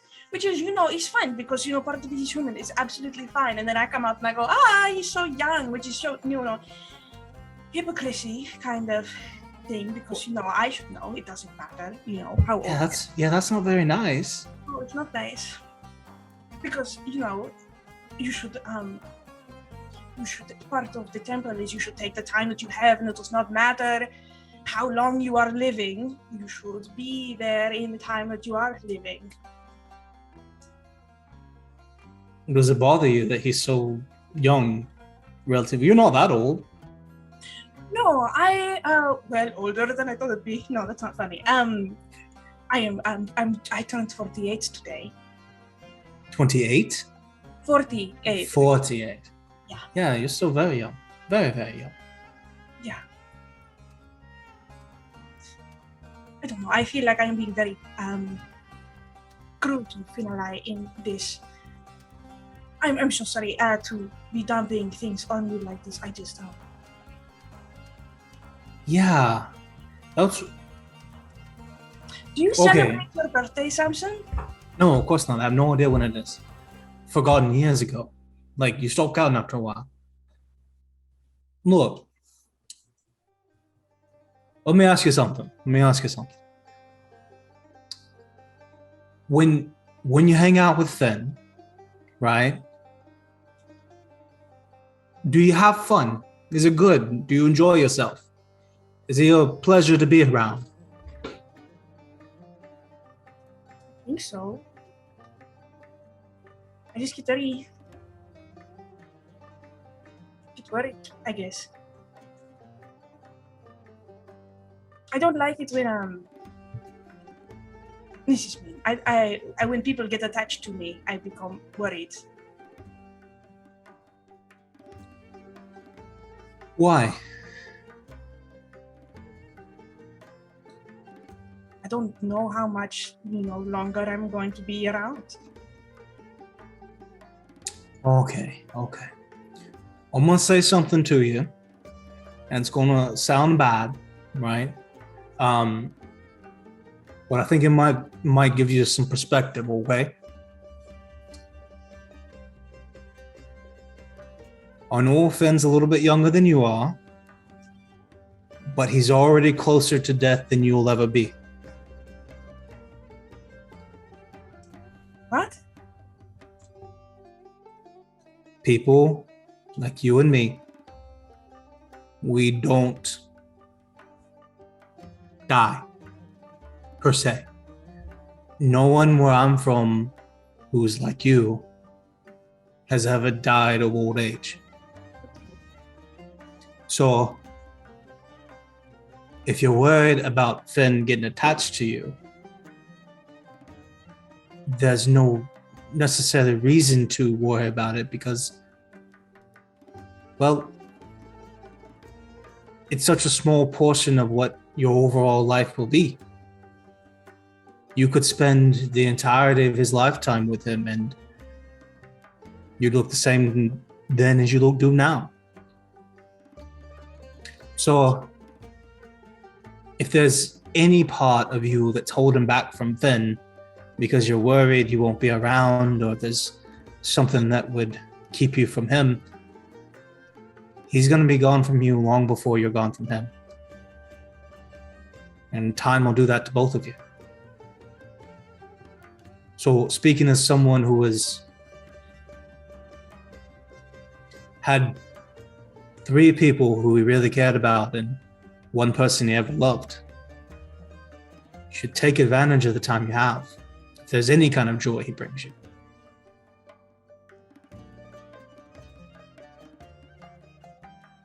What are you talking about?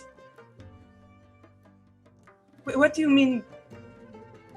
What exactly do you think I am, Samson?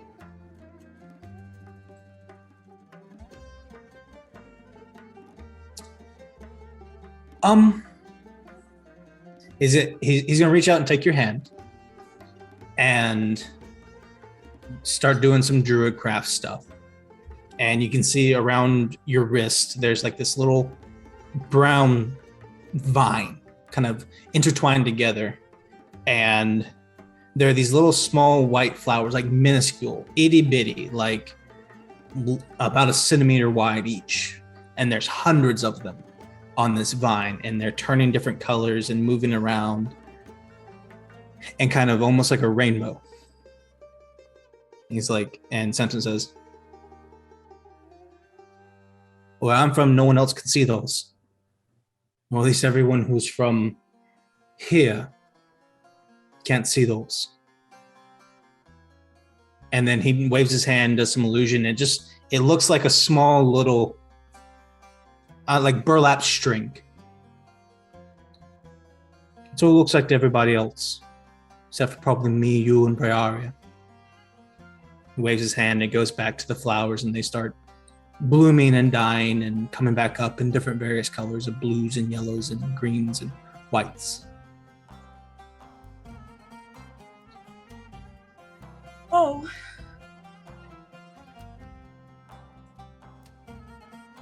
Yeah. Okay. Happy birthday.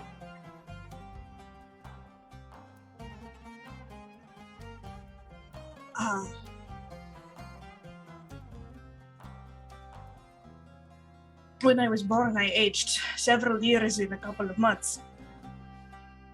Last summer, I aged 20 years over the summer. Mm-hmm. So I'm not dying?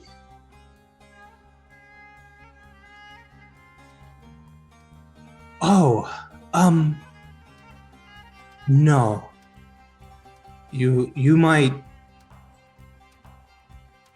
He kind of looks you up and down for a second. You might age a little bit more, but maybe another 10 years, but after that, maybe never again.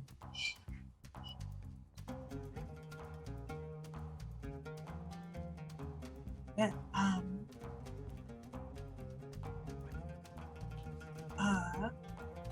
Thank you very much for sharing this with me. I appreciate Did your advice. Did you not know?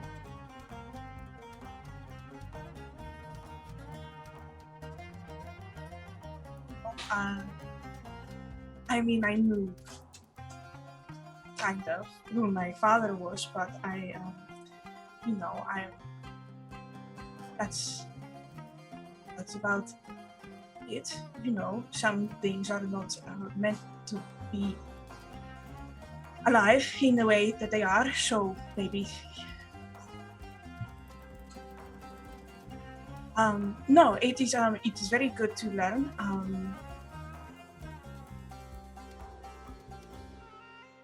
I have a lot to think about, and again, I'm so sorry I know you wanted some time to yourself, and I'm not going to give you this time. I'm so sorry for that. Hey, it's pretty quiet up here. Do you want to stay? We don't want to talk about this, but I know there's a lot going on down there, so.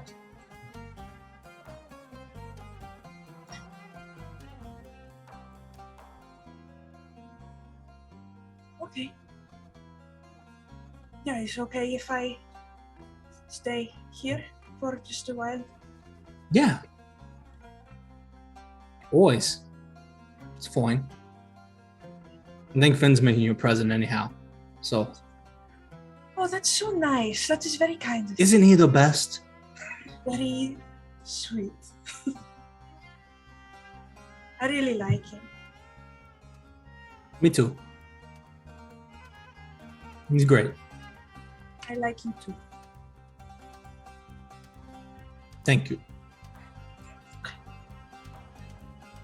I'm going to take, a couple minutes to think about the fact that I am not dying, and I'm going to look out over and, process some things, I think. Sorry, it's not funny. Yeah, it's hard dealing with your own immortality, and I pass over the Chardonnay. Thank you, yes.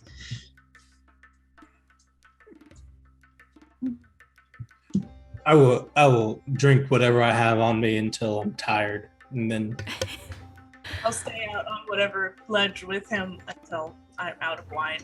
All right. So, is there anything else that any of you would like to do before you go to sleep this evening? Real quick. Uri's dad, do you see, I bought a knife and it's really cool, right? Do you know how to use knives? Can you help me carve something? Can you just show me how to do it? He looks at you and you're Valerius hasn't drank a lot this evening. He looks at you and you're kind of as you're speaking and he's like, yeah, son, I'll help you. You might hurt yourself from what I can see. Okay.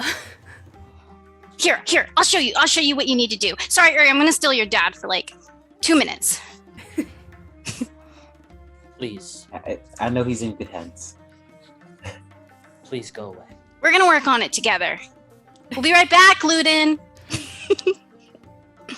Luden's also gonna go back down to the lobby, finish his letter before he goes to bed. Yeah. Okay. So Finn, do you not sleep at all? No, he does. He Okay. probably falls asleep on Uri's dad's shoulders. Oh my god. Garb. Yeah.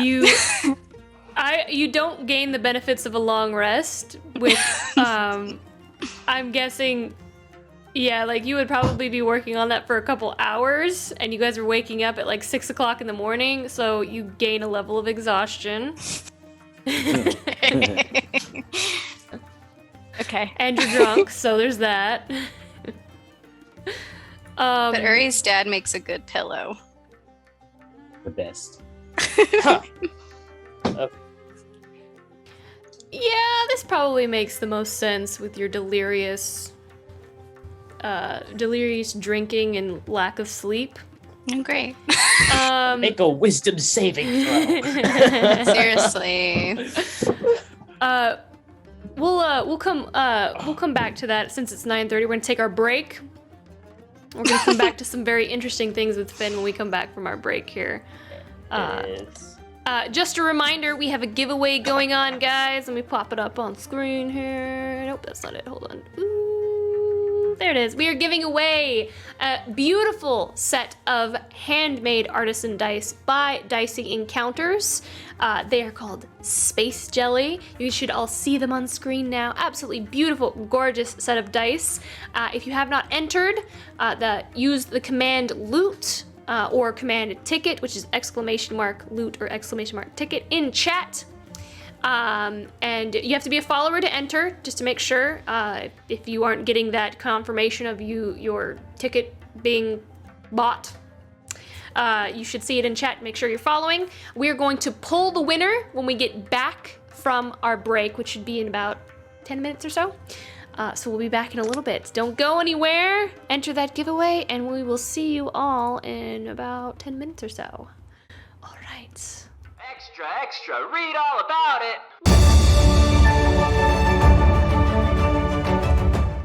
And we're back. And we're back. All right, let's pull this winner for this giveaway. Closing the giveaway. Drawing a winner. Who we got? Winter's Tales! You are the winner! Congratulations, you won. I'm gonna put him back on screen, Winter's Tales. Where is it? There it is.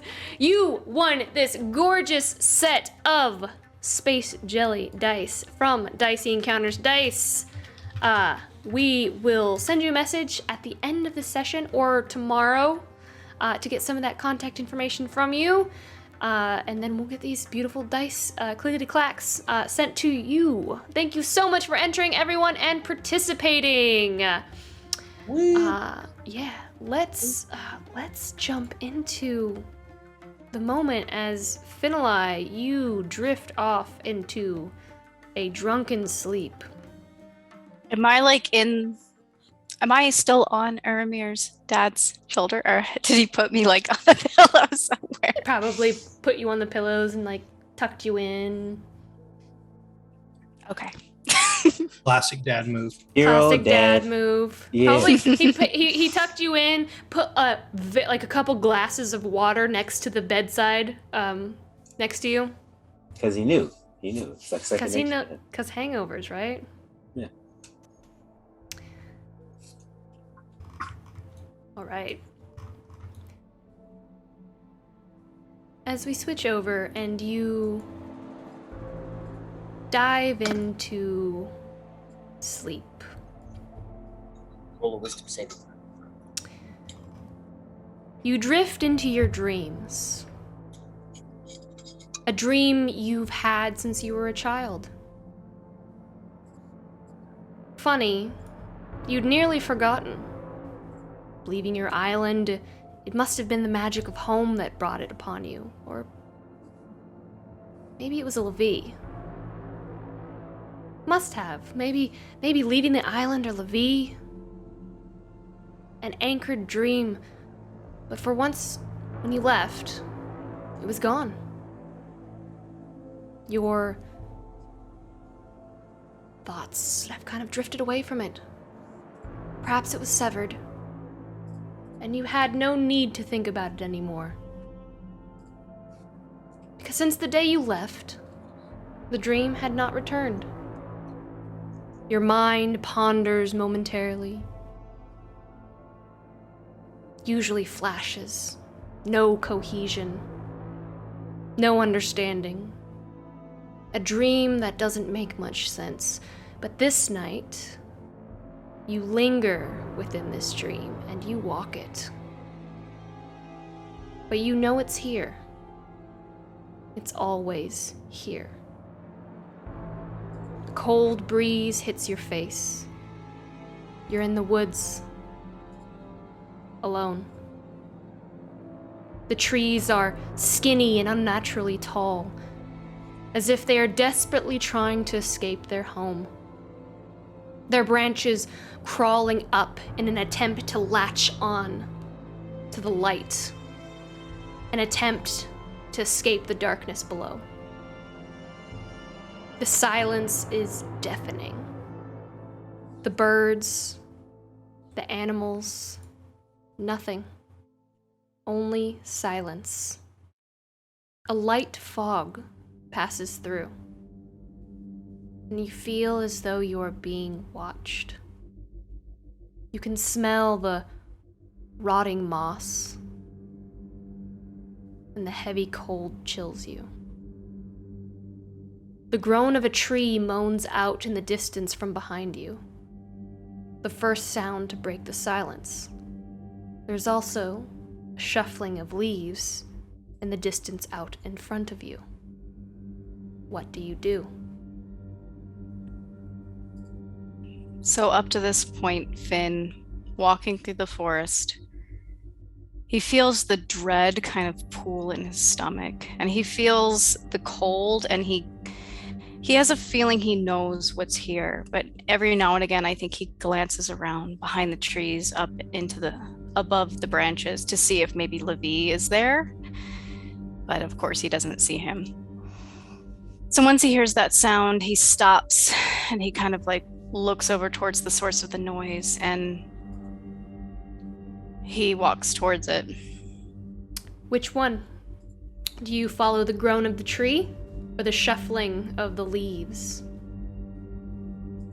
Shuffling of leaves. Okay. Because he has a feeling he might know what the groan of the tree means, so he's going to go towards the leaves. You begin to wander toward the shuffling of the leaves, into the darkness of the woods. Your dark vision has left you, even here. You bump into the trunks of the slender trees as you stumble your way through the woods, and it isn't long until you smack right into something.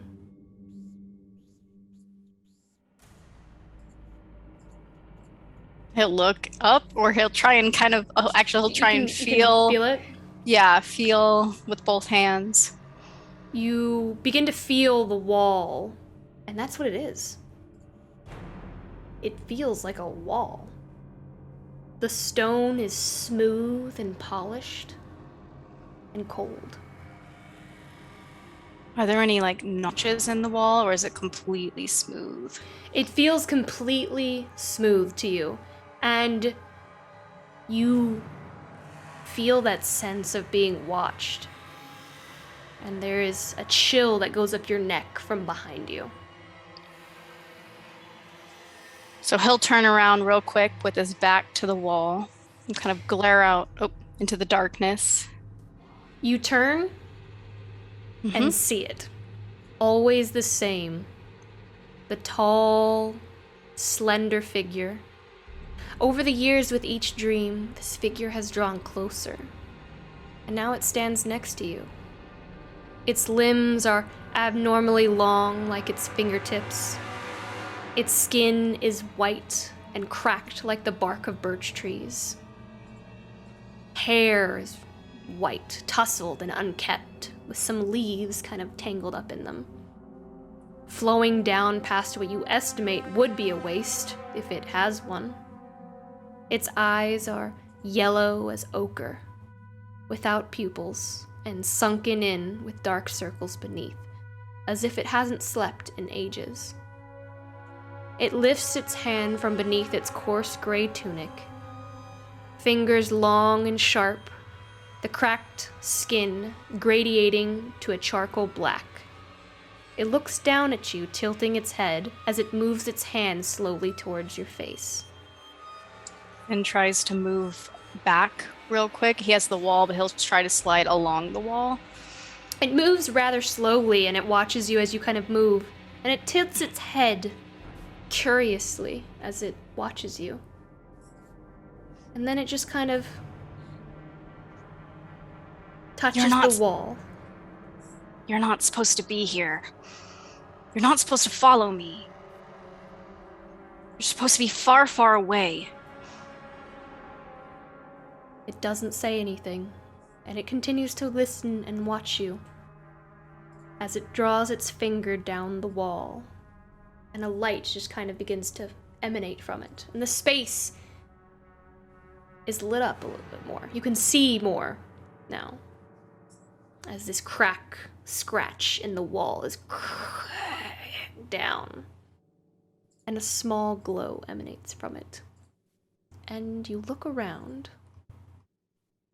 and you see that the wall goes up and up and up. And you're not quite sure how far it goes. It seems to curve, though, like a dome. And you look down. Make an investigation check. Okay.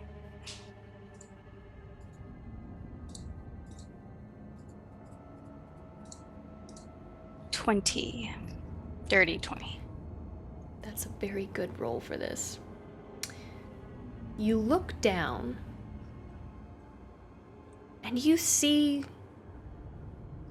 runes carved into the base of the wall. Almost like molding. Like crown molding in a room, like baseboards. And it kind of is carved out like it's an actual architectural structure. And you see runes carved onto this molding. And they look very familiar to elven runes that you've seen on your island. Okay.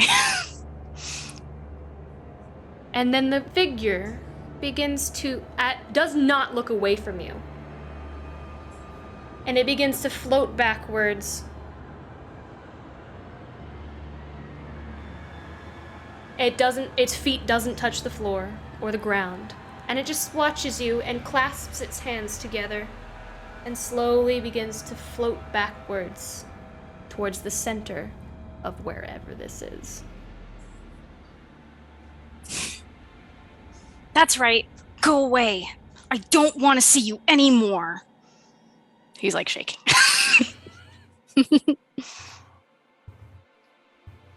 He looks back down at the runes. Are they still there? They are.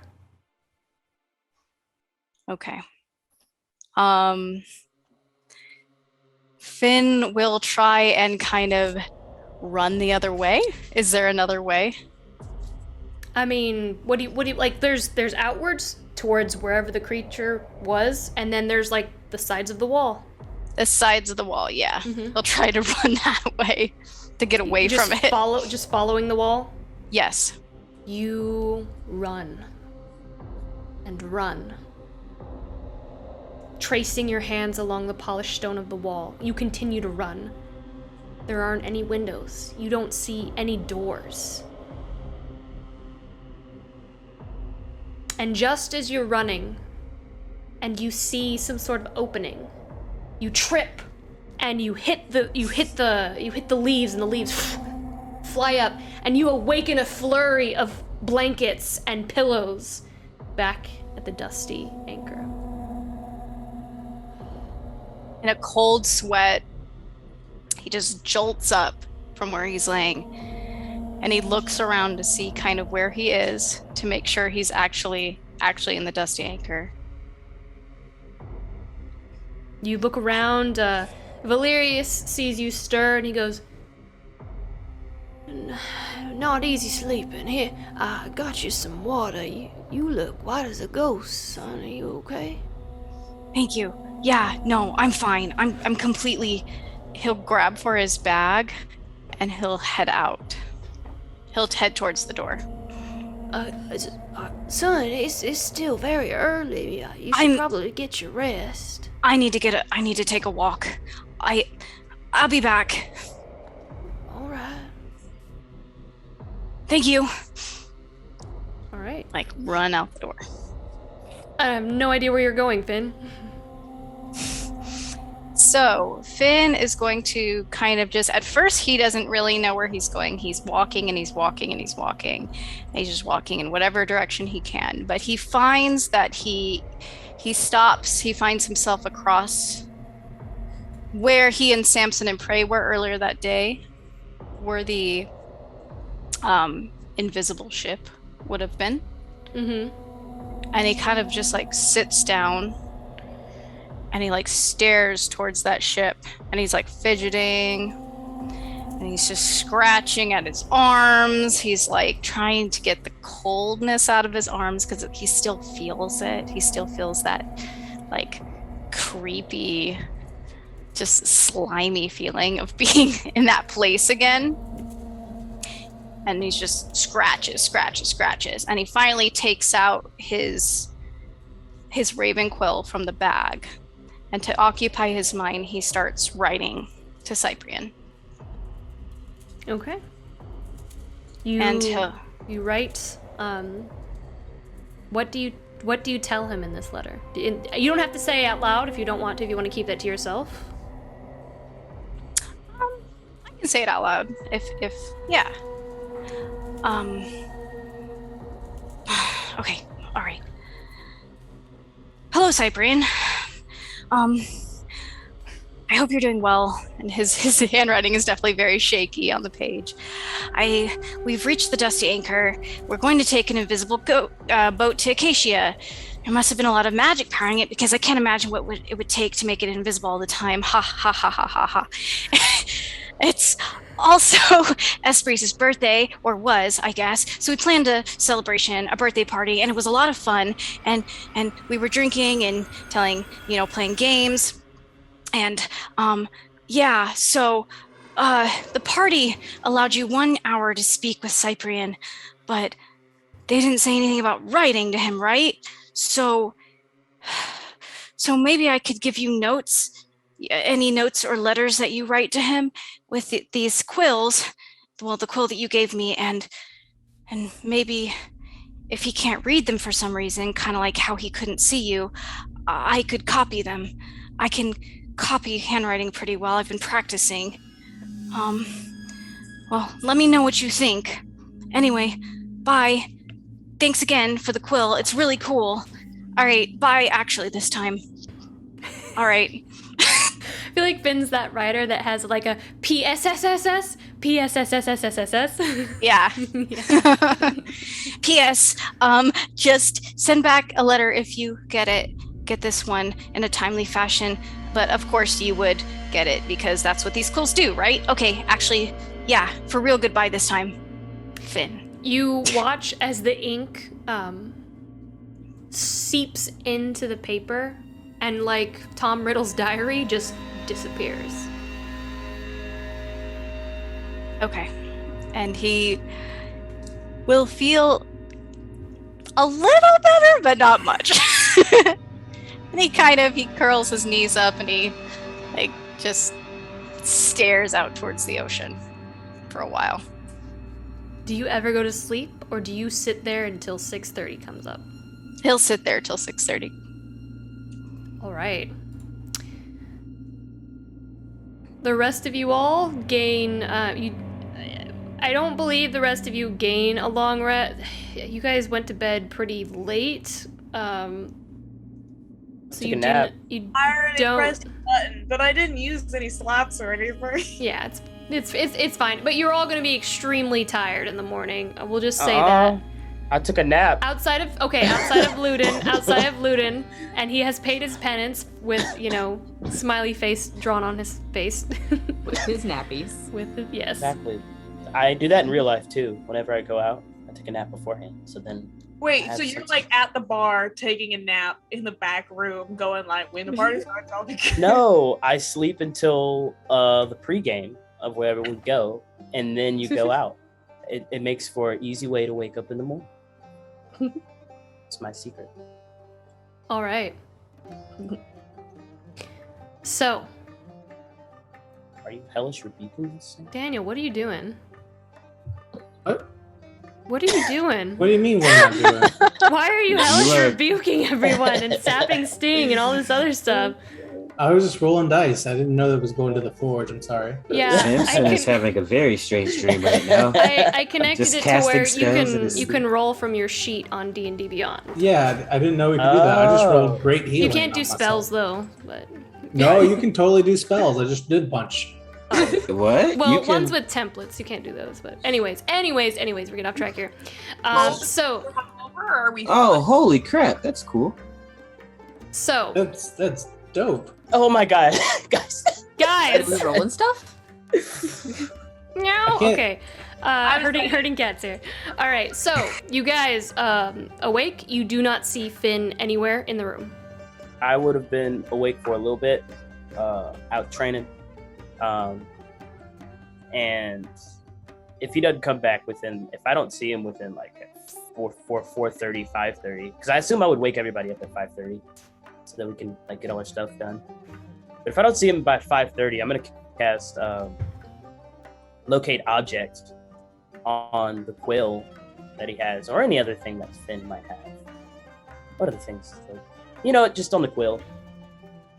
His broken backpack. Did you see the quill?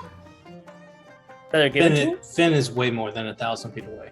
Okay, yeah. Then Way anything. more. Yeah, well, no, that's good to know. But it's one of those things where it's like, if I mean, I think Samson might be able to send it to him.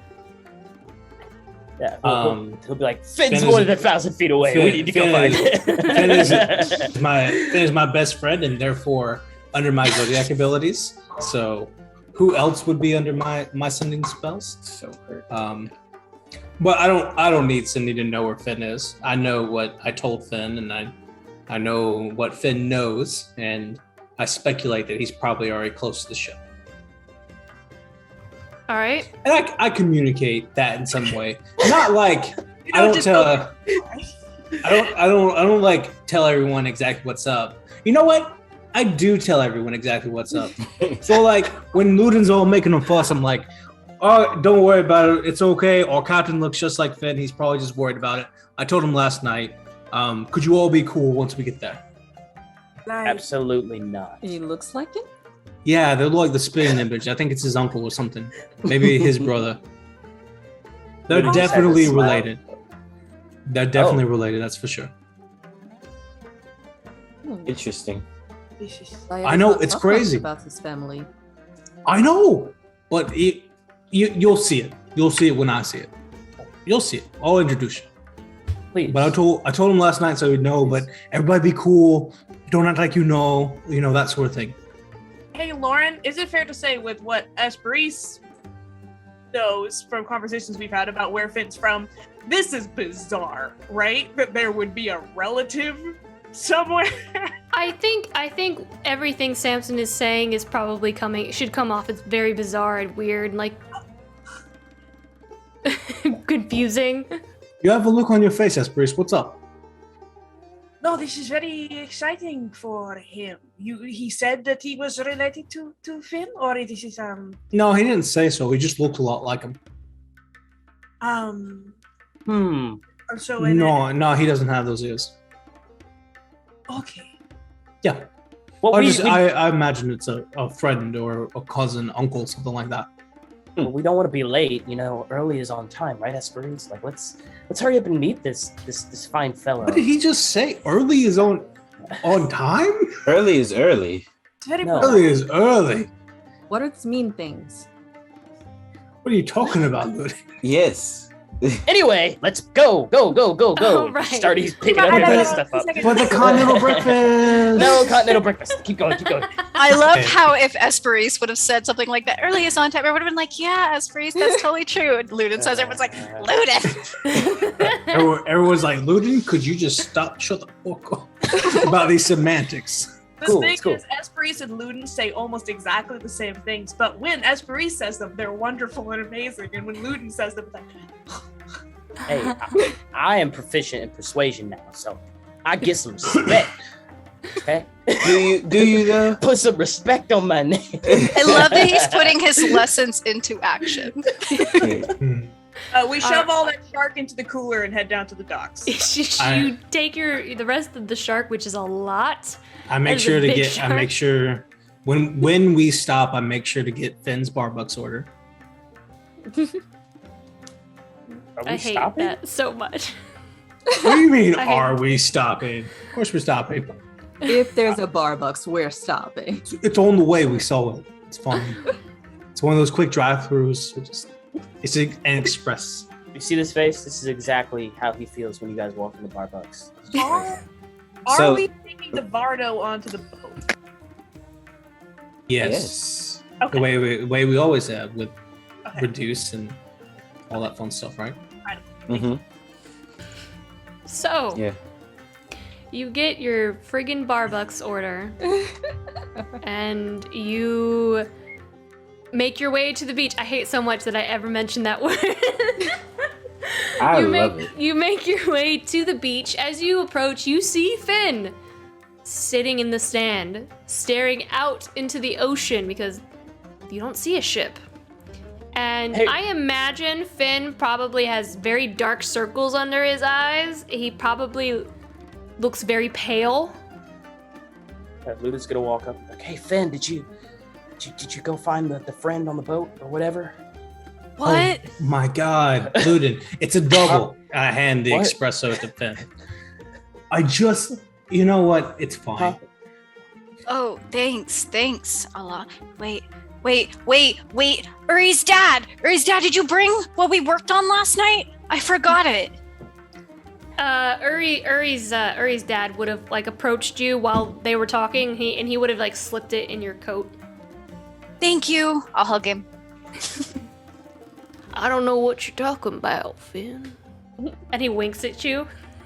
Oh, yeah. Thank you. Are we Yeah. Are we why don't you ready lead to the go? way? Go ahead, Finn. No, everyone knows I'm the leader of this party. Y'all come with me. Let's go. Why don't you follow behind Samson, Finn? okay? Yeah, okay. Okay, you all right? Oh yeah, I'm fine. I just wanted to go out early and There you see go. the sunrise. See, early, on time, late. Finn gets it, and Luda's just noticeably happier, just pushing him towards the boat. Why are you so peppy, Ludin? You know, I think today is gonna be a great day for me. Okay. He's just Yeah. gonna start drinking out of his straw and shut up. You Finn drinks this from a straw. Of course he does. Apparently straws in this world now. Order is Apparently straws now. 10,000 puffs of something. He's got to use a straw. It's a cookie straw. It's not like he's, Cookie straw. he doesn't have like a clear cup where it's supposed to go. Like he's got the straw like wedged in between where a real coffee cup's supposed to be. So it's like a hamburger. I always drink from a straw. I'm the reason sea turtles are dead in the Oh my ocean. God. And he throws the straw directly off the side of the ship into the water. Oh my god. Finn, why would you do that? You know how Christian feels about sea turtles. Oh my god. Yeah. This is really sad, this whole conversation. It's okay. But it's a good day for Finn or Ludin. It's a good day It's a for good Ludin. day for Ludin. It's a good day for Somehow. Ludin. So You guys all see Samson disappear as he walks through the invisible barrier. you see Cavette again, the Dragonborn, and she just kind of gestures for you all to get to get on the boat and to like walk in a very specific direction from the shoreline. so that you don't miss the pier. Okay. Thank you. Have some shark. Cavette takes it, and you see like her snake strung up. Like she's got like, geez, probably like 30 snakes just strung up, being dried out. And she goes, "This is a most humble and wonderful gift. Thank you. I thank you." It's the least we could do. And she just kind of. She called her gift humble? She did call her gift Damn. humble. Yeah, Samson and Breeze in the front, like that compliment sucked ass. No, she didn't mean it like that. Good God, This is the people. best you could do. Good job. No, I feel like Damn. Luda's picking up. We Finn's gonna we look at the snakes and just start crying.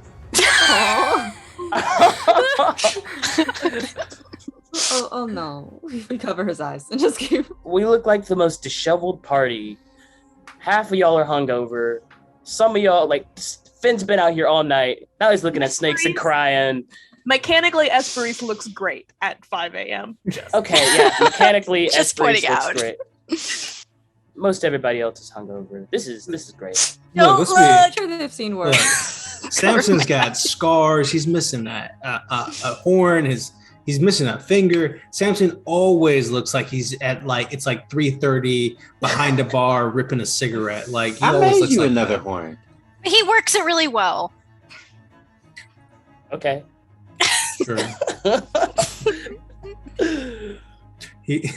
Okay. We get on the boat. We get on the boat. We move forward. We get on the boat. We amble aboard the boat. So Just you that break, Daniel said, I think our pacing is going really well.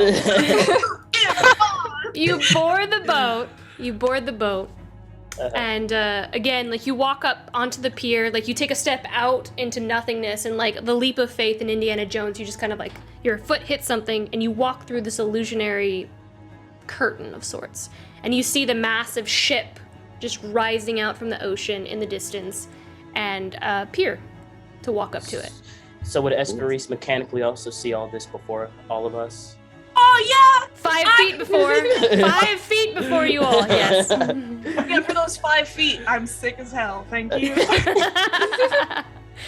And you see there aren't as many people like working on the ship from those of you who saw it beforehand, because they are getting ready to make way, and everyone is like actually on the ship. You see a couple people rolling a couple more barrels up the gangplank onto the ship, and again you all see everyone give Finn these very strange looks.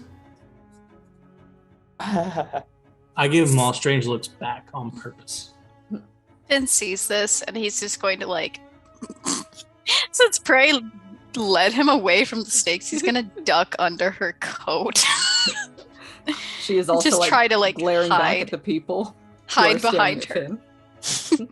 Hey, Samson, we're not gonna have to like work on this boat again, right? No, I paid for us to be on this boat, so we don't have to work. All right. It's crazy what like 15 gold will get you. Oh, you only spent 15 gold? I know, right? It's I crazy. think it was more than that. Oh no, he It said was like what he 100. said. I said what I said. Okay. I As was per like, am usual. I remembering that incorrectly? Anyway. It was like 150, something like that. We bought really expensive flowers, didn't we, Prey? Oh, that's less than I I spent. suppose so. You wait, can I have my change back? What? Sure. I'll start taking it out of pockets. Here.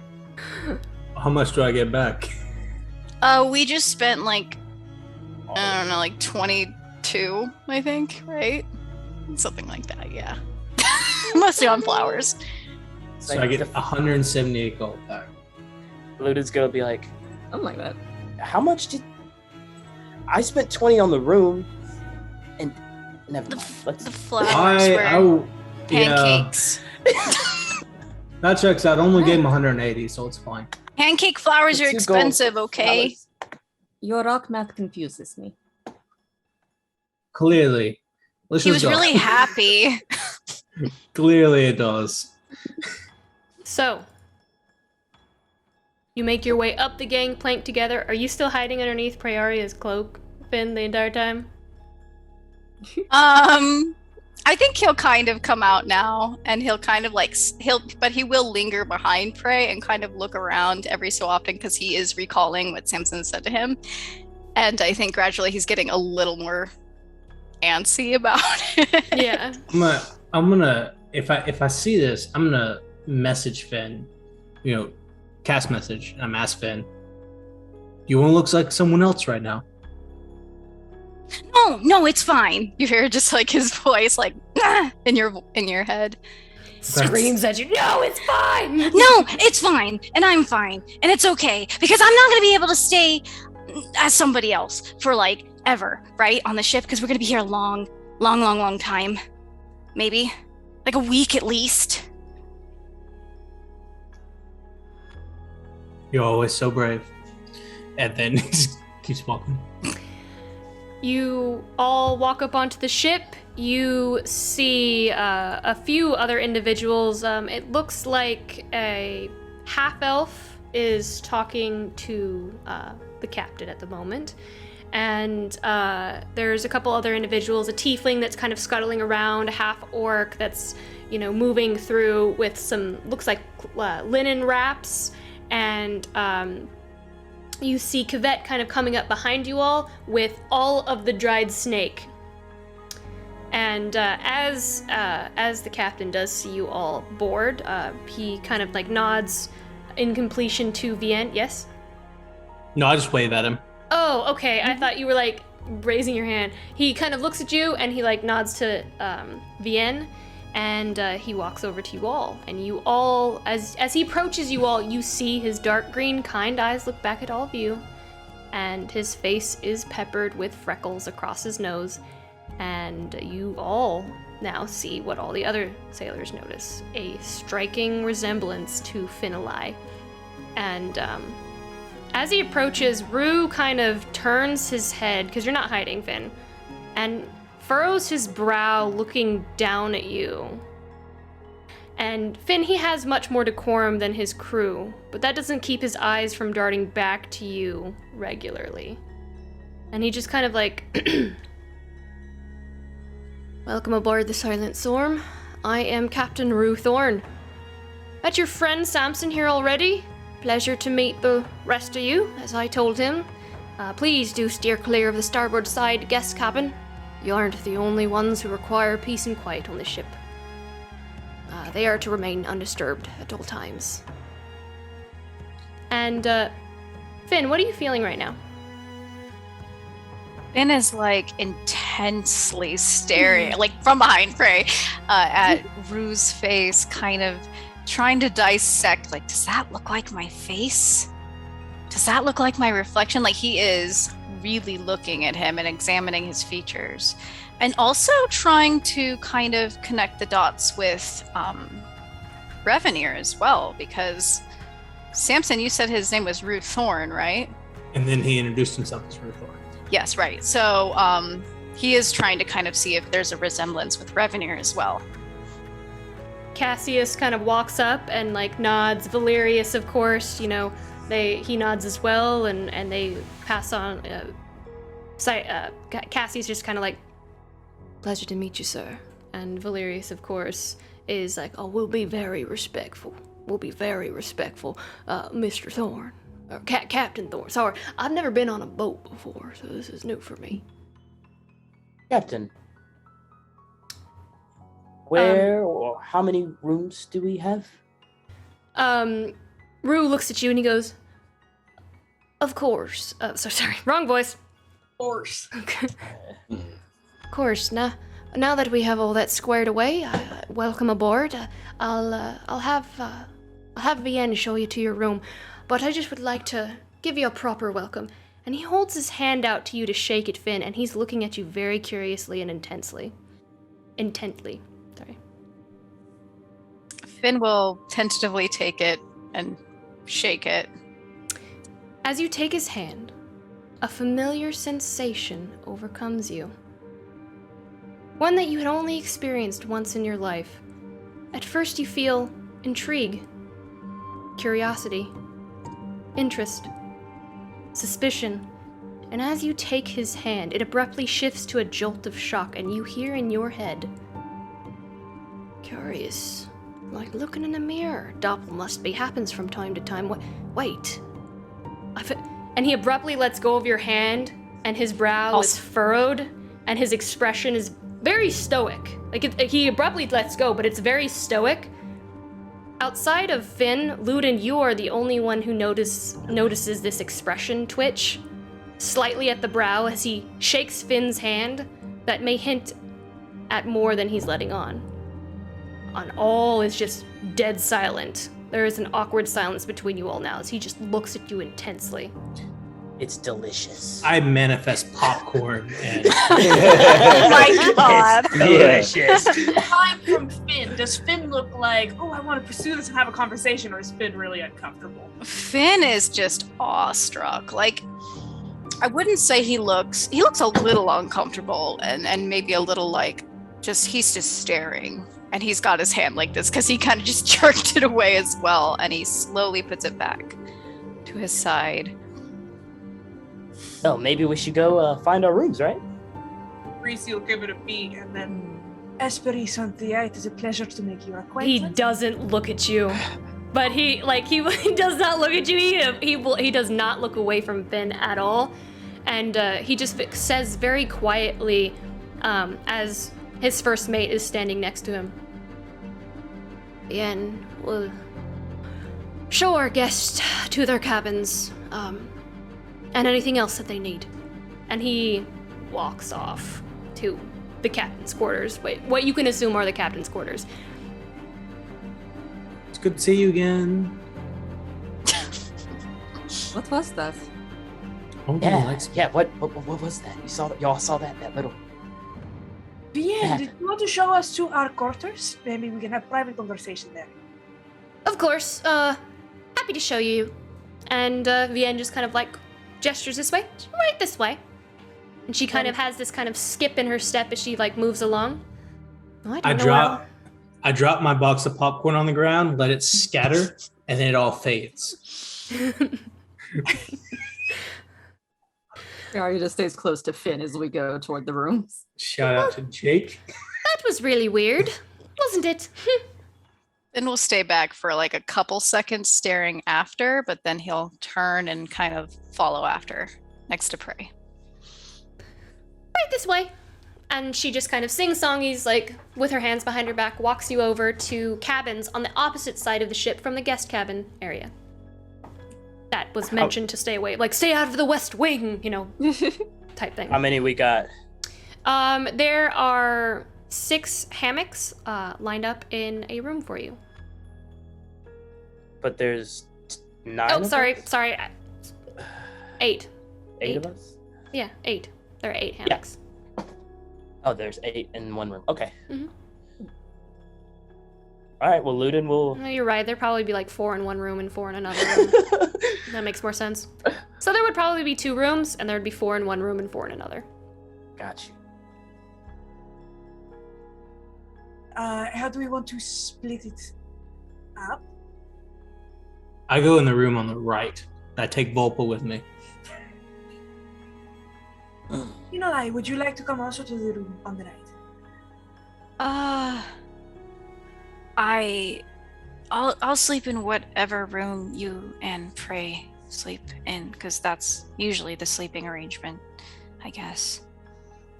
Cassius just kind of looks at you and he goes, Are you okay, Finn? I think so. Mostly okay, I think. I'm just tired. It's been a long night. You all did drink quite a bit last night. Yeah, that's true. No, that's probably it. True. Yeah. Sleeping arrangements. So on the left is Cassius, Prearia, myself, and Finlay. Room on the right is Samson, Luden, and Ermir. and he's dead. And Valerius. Yeah, let me get Valerius too. And his name is not the C word. It is something else. Are we still calling him a me? Yes. I thought that was just a. Sorry. Yes. Yes. I thought that was just a Sable thing. There's no reason to hold off now. Do we care if the people on the boat know that this is? It is a smart Cassius? ship. Is there a name you would prefer to be? And continue this conversation in one of the rooms, not on the deck. Let's just be quiet and go in there. Okay, well, Go. everyone come into our room. I paid 15 gold. They should at least buy the secrecy. I don't know, Go. Samson. I paid more money for the room, but yeah, as he says that as he walks into the room. It's not that nice a ship. Okay then. So Well then. Okay. What's up? So, Ben, you know that guy? That was strange, right? Ben's gonna lay in one of the hammocks so he can stare up, so he doesn't have to look at them.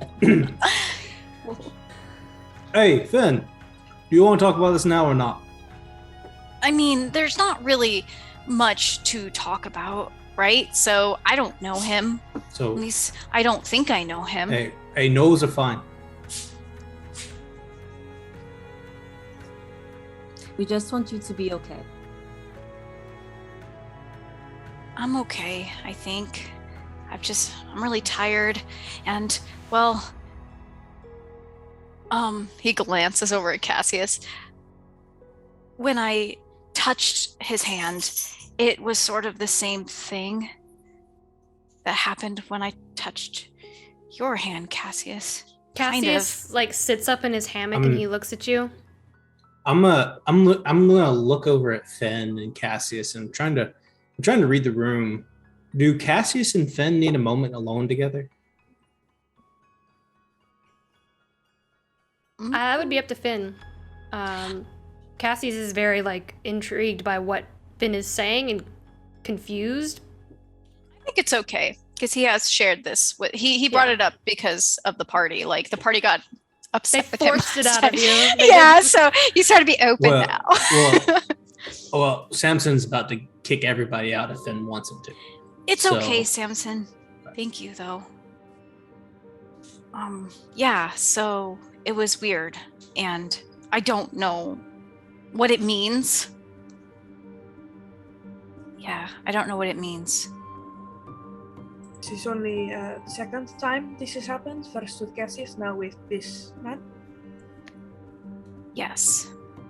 It never happened before until Cassius and I.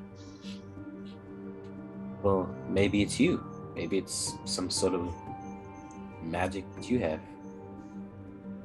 Maybe, but wouldn't it happen with other people? I mean, what makes Cassius and that guy so special? I mean, like, why would it happen with just them? I mean, I guess... Go ahead. No, it perhaps he's one of the Celesta set. Very unlikely, but this is maybe option. I don't know.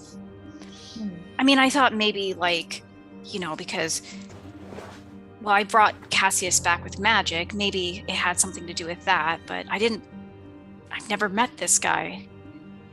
So it can't be that. Finn, you do look a lot like this man. Family. Maybe you have met him and you just don't remember? I've never met him, and I would remember, I think. And everyone keeps saying we look alike, but I was looking at him, and I mean, I guess he does have, like, the eye color I used to have, more or less. And maybe he has, like, freckles on his face, but I mean, there's like a gajillion people in the world, okay? I don't understand how that could even happen. Reese is gonna root around in her bag and bring out a little compact mirror so that Finn can look at himself. See if he sees anything in his face that looks like the man we just met on the deck. I look terrible. No, I don't think so at all. You're just No, I really, really do. I haven't slept all night.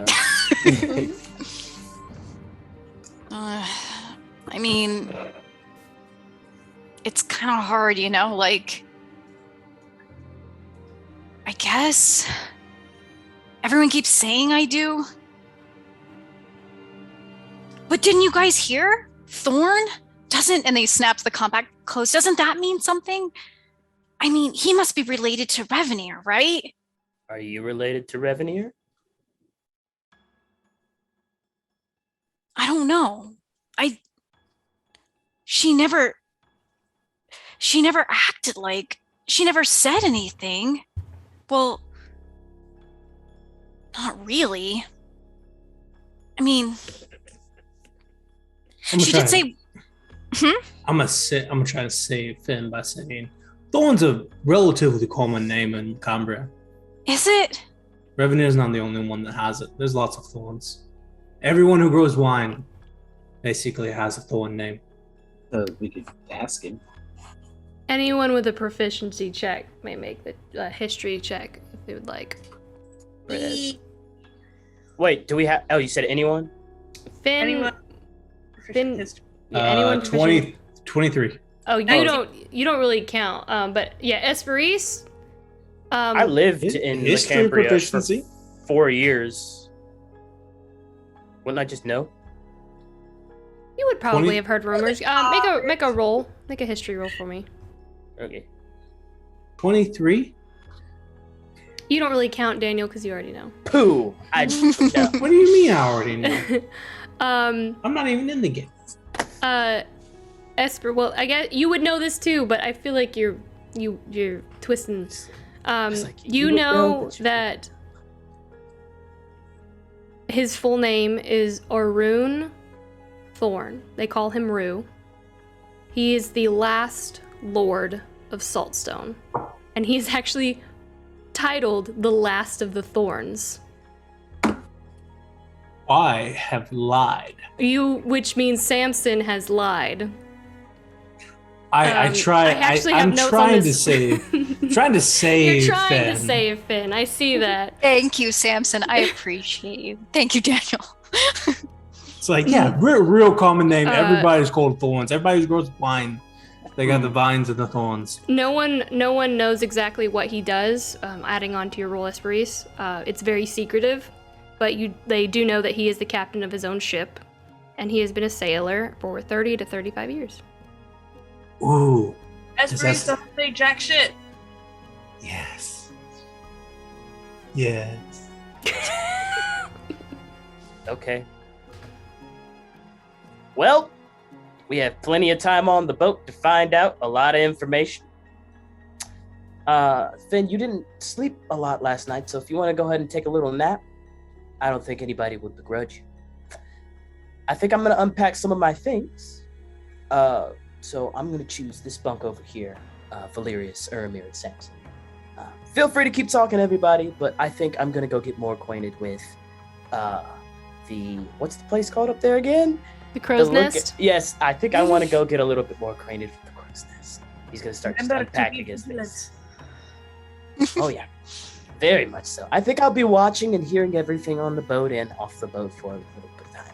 Christian looks so happy right now. He's beaming right now. This is what Ludin's doing too. Just very happy.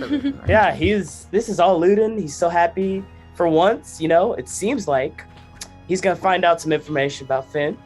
He's not even going to have to do a lot to do it. And he's also very happy that they're not asking questions about him anymore. So he's just... The focus is off. Yep.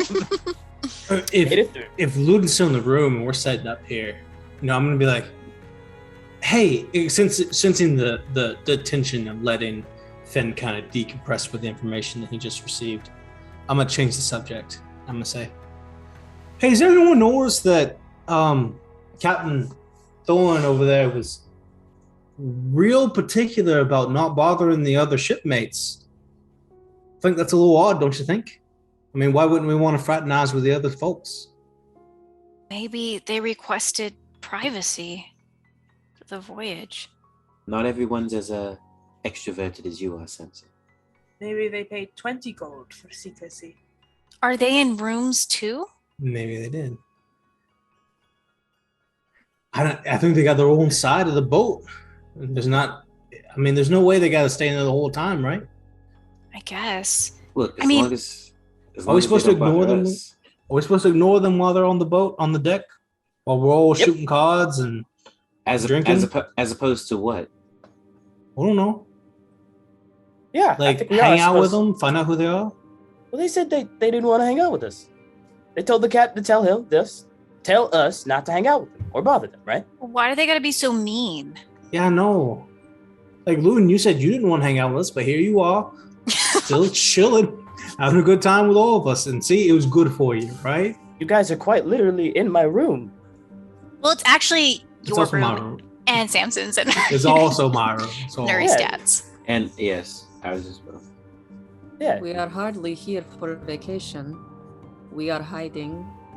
They are probably hiding. Well, shouldn't they know that they don't have to hide from us? No, Because maybe we're they do nice. have to hide from us. We're strangers to them as well. They don't know who we are, and I don't think it's unreasonable for them to want some privacy. I guess. Whoever they are. But if we see them, just by happenstance, Yeah. we could say hi. we should grill them mercilessly to find out why they're here. Just to No. clarify, if they come out onto the deck by themselves, we greet them and tell them. None of us are thinking of going into the cabin we were told not to go into, yes? I wasn't thinking that. No. Okay. Of course not. Insight check on Finn. Are you lying, Finn? We need to do an inside Wait. check on Samson because he's doing face. Yeah, Samson. Yeah, we all know what Samson wants to do. I don't think anyone needs to make a check on him. Finn and Samson. Are you making an insight check? Oh, yeah, I'll make it real Okay, quick. if you are lying, roll deception, please, against Ludin's. Oh no! Oh no! Nat 20. The only anyone way you could shocked? win is if you had a nat 20. Oh, almost, Finn. Wow, and then Then yeah. we would have a reroll for that. Yeah, no. Sorry, guys. You lying, Finn? Ludin Ludin definitely knows you're lying. He can smell it. It wasn't like I was gonna steal anything. Yeah. Let's not go poking our nose into other people's business. I'll take a look. I It's the mean, only thing we do. You know what? It's fine. I'm Why don't just we- saying, we are fine. kind of trying to be discreet ourselves, right? I mean, Hush is still there, and Micah and all that. This isn't my first time on a boat. Maybe they're on the bottom of the boat. That's where I traveled last time. Well, we were all on a boat a couple of months ago. Yeah, That but was that's a not like sky that's ship. not like a water boat. I'm talking a That's like water a sky. boat. That's an airboat. This is I'm way talking about a different. pirate ship. Way different. Like there might be other boats that can attack us out here. We should be ever vigilant. Is that something we are anticipating? You've been on the Acacian Sea. It's like No. that sometimes. Are we gonna meet other pirates? Probably. This you- is go ahead. So much. Oh, it's good. This. Okay. So what I'm getting is, we need to be vigilant, and because we need to be vigilant, you two want to go talk to the people on the other side of the boat. That is not what we said at all. But that is technically vigilance. Is that a yes or a no? I hate being locked in such binary answers. Look, So I'm not so sure. we are guests on this ship, right? Like this isn't the same arrangement we had on the Era Salon. We're not part of the crew or anything. We could just sit back, enjoy our time, and Not cause trouble. Okay, not cause so trouble. so no one else is even curious, other than Fenn and I. I just want to not be kicked off boat. It's not like they kick us out in the middle of the ocean. They could, They might. within their rights. Why wouldn't they? They die. I mean, what? Thank I mean, what? God. Wow. I mean, what? But I don't Sam- think they Samson, would. You okay there, bro? Yeah. No, I'm just You good? flexing a little bit. You know. it's Okay. fine. Yeah. Cassius, what do you think? I mean, Cassius is on all sides, so like, yeah, we can take him. I mean, what? Cassius is changing into his pajamas right now. It's like, what? I mean, I am curious. Oh my god. I'd be lying if I said I wasn't curious. What is wrong with this? Oh! But I will respect the wishes of the captain. Is it strange to hang a do not disturb sign on your door on a pirate ship? Like, In the hotel, if you see the sign that says "Please, no cleaners, do not disturb," do you just start, picking the locks? Ooh, what's going on in there? Wait, do you all not? No. We live way different lives. Yes, we do, apparently. It's very clear. Okay. Fine, but I'm sure they'll have to come out eventually. Samson sees do not disturb. He's like, I'm definitely about to disturb some shit. So, that's an invitation. Is anybody going to approach the door or not? Not today. Not today. We just got on the boat. We'll fast forward a couple days. Does anybody approach? Does anybody? Oh my god! We can fast forward a few days. That's where I anticipated us ending potentially. So we're not gonna do it until we're sure that like people aren't leaving that room, and we're gonna try to chance meetings. Pass and nobody leaves that room. They put food under the door. Okay, food. They you would see people pass food under the door and pick the tray up, but Also, nobody leaves or goes in that room. Lauren, I'm offended. You plan to end the session on us definitely breaking. No, I figured we would end it with you all interacting with the door in some way. And we still have time. She's like, of course they're gonna be nosy little shit. I knew you would. I assumed you would. So a few days passed. I'm gonna tell them no, and they're gonna do it. Yeah. Ludin's, if a few days pass, Ludin will have hopefully worked his way up to be in the crow's nest, and literally, like, he'll be trying to keep an eye on mostly Phenolite, because that's who he knows is lying. Samson, Sam's gonna do whatever Samson wants to do, but he's just gonna try to keep an eye on Finn to see if he ever goes towards that door. You will see Finn, and you hang out with another human named Jared up there. What up, Jared? Boom. That'd be better than Cobbly. Look, if like 3 days go by and they never even leave the space. Mm-hmm.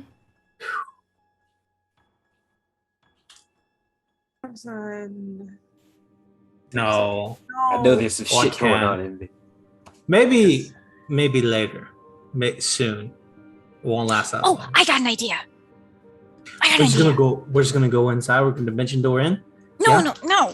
Why that's not? Too obvious. Because that's too obvious. We can go from our room to their room. It won't be a problem. The ship's not 500 feet wide. Listen, so I'm going. God. What if I made like a rock or a shoe outside their door smell like something really bad, and so they had to come out to look at it.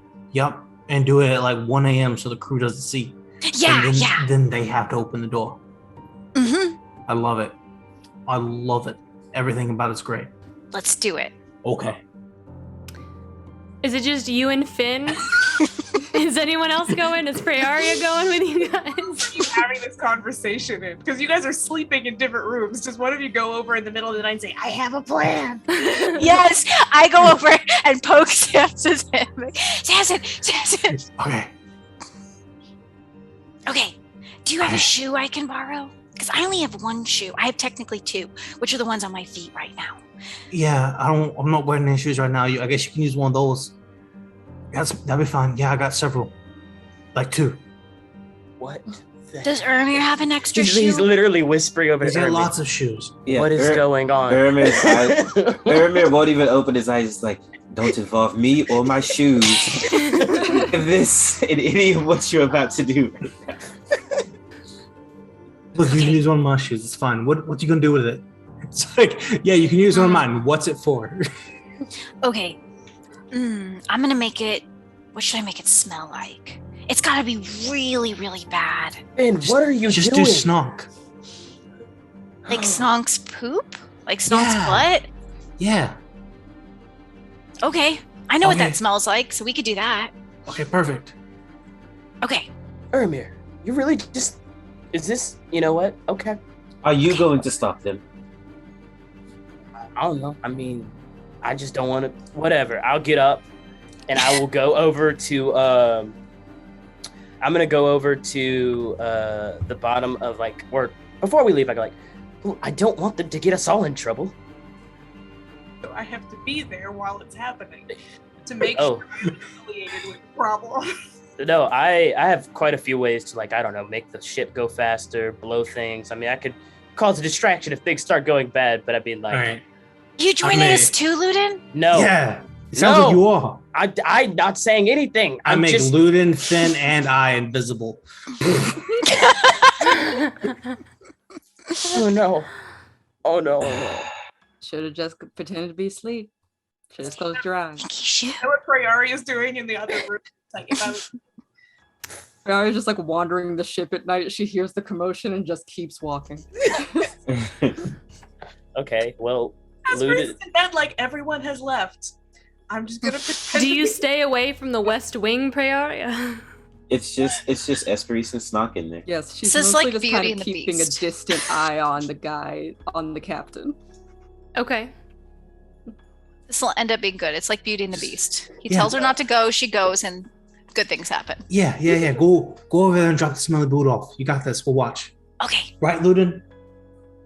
Yeah. Okay. Gonna run towards the door. and put it Okay. outside. But I put it a little bit towards the wall outside, so it's not like they can just take a hand. They have to come out to move the shoe. Okay. And then Finn will run back to Samson and Luna. Okay. Okay. The bait is set. Is this really necessary? Yes! Obviously. You wait 5-10 minutes. Nothing happens. I don't think they're coming out, guys. Let's just drop it. Just give it some time. Should I make it smell like something else? Make it smellier. I tried. Here. Guys. Do you have to walk back over to it in order to make it smell? I don't know, actually. Maybe. Probably. I'm not You sure. probably have to go touch it or something, I'm guessing. Or He's still invisible. Okay. I'll go touch it. When you go over back to the shoe, it smells like roses. What the heck? Poop. And then he'll run back to Santa. Somebody's messing with us. No, he's messing with you. Just wants to be left alone, Finn. Messing with us. We're a group, Luden. It's not just me. We're a team. It's all of us. No one comes out. And it just messed with Finn's magic. All right, so They know we're here. They have to. I'll go over and look again. It doesn't You smell walk like back roses. over and it smells like cookies. Okay, I'll pick up the shoe and go back. Okay. They know that What happened this time? it smells. Here, smell it. It smells like Snickerdoodle. delicious. I mean, Okay. good news, your shoe smells like cookies, but bad news, we have no clue who's still in that room. Looks like they outplayed us this time. They got us Maybe we this should time. go to You bed. you're both standing there and you just see a small marble come out from underneath the door.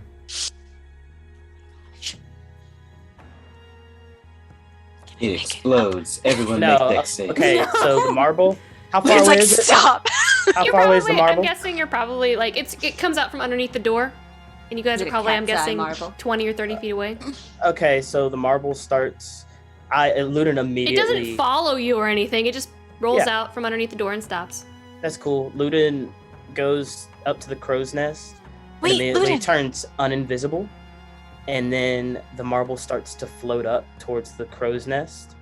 I'm gonna cast. Yeah, it's my telekinetic powers. Unless the crow's nest is 30 feet up in the air. You are so way, the crow's nest is way far, you are on a second level underneath, Oh, we're underneath the boat. yeah, you're in the boat. Yeah, we're not on the deck. You're not on the deck. I thought it was like a ribbon. No, Okay, well then no. I'll just go.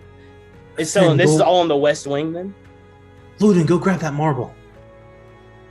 Roll it No. back. You grab Roll the it back. marble. Just go roll it back. You grab the marble. Okay, I go up and roll it back. You roll it I back. roll it back in. You hear it, and it rolls back out at you.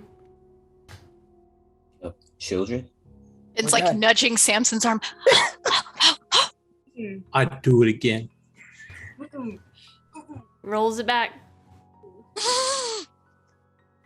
And you hear out from underneath the door after it goes back and forth a couple times.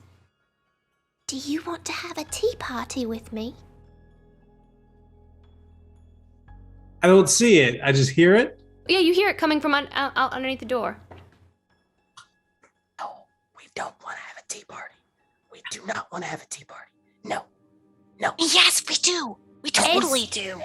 At least talk to everyone first before we agree to a tea party. What's wrong with tea party, Ludin?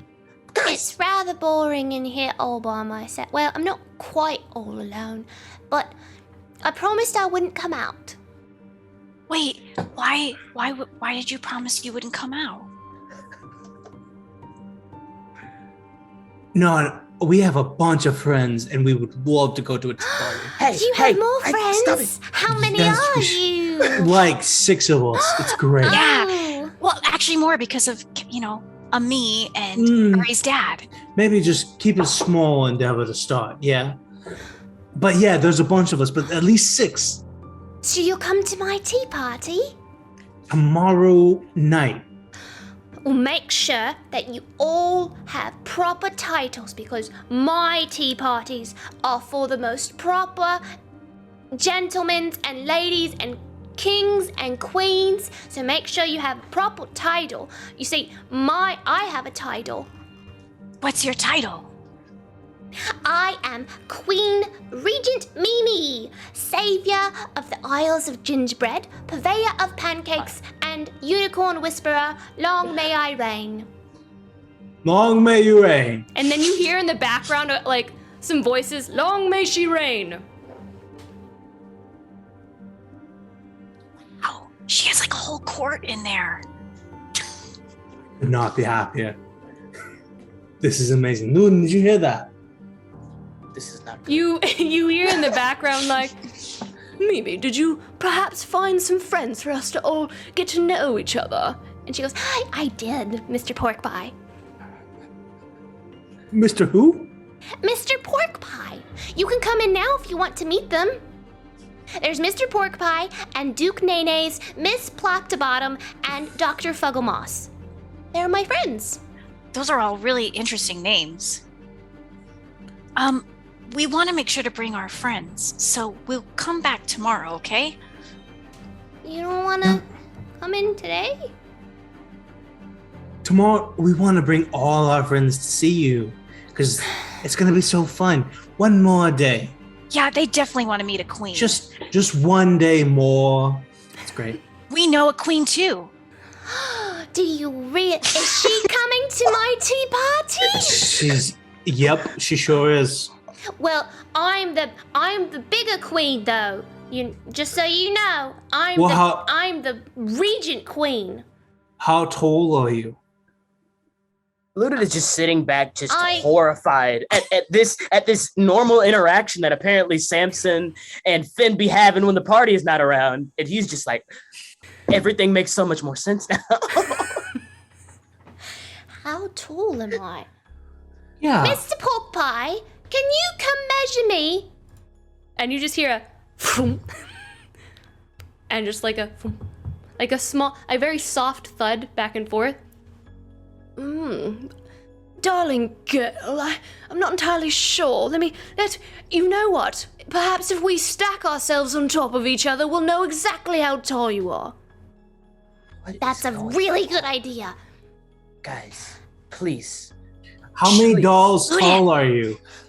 I'm about a pig, a horse, and a hippo, and, Dr. Fugglemoss, I made him, and he's not really an animal. I would say our queen's about 10 hippos tall. At least 10 hippos tall, maybe more. Why are we telling them? That's a really tall queen. But I know. Maybe I could be taller. I think she has a different realm than you, but that's fine. You know what? We'll talk about it tomorrow. Is that okay? What was your name? Queen Regent Mimi. Did you not hear my title? I'm sorry, Queen I just missed Regent it, Mimi. Savior of the Isles of Gingerbread, purveyor of the pancakes, and unicorn whisperer. Long may I reign. Long may she reign. I'm sorry, Your Grace, Miss Mimi.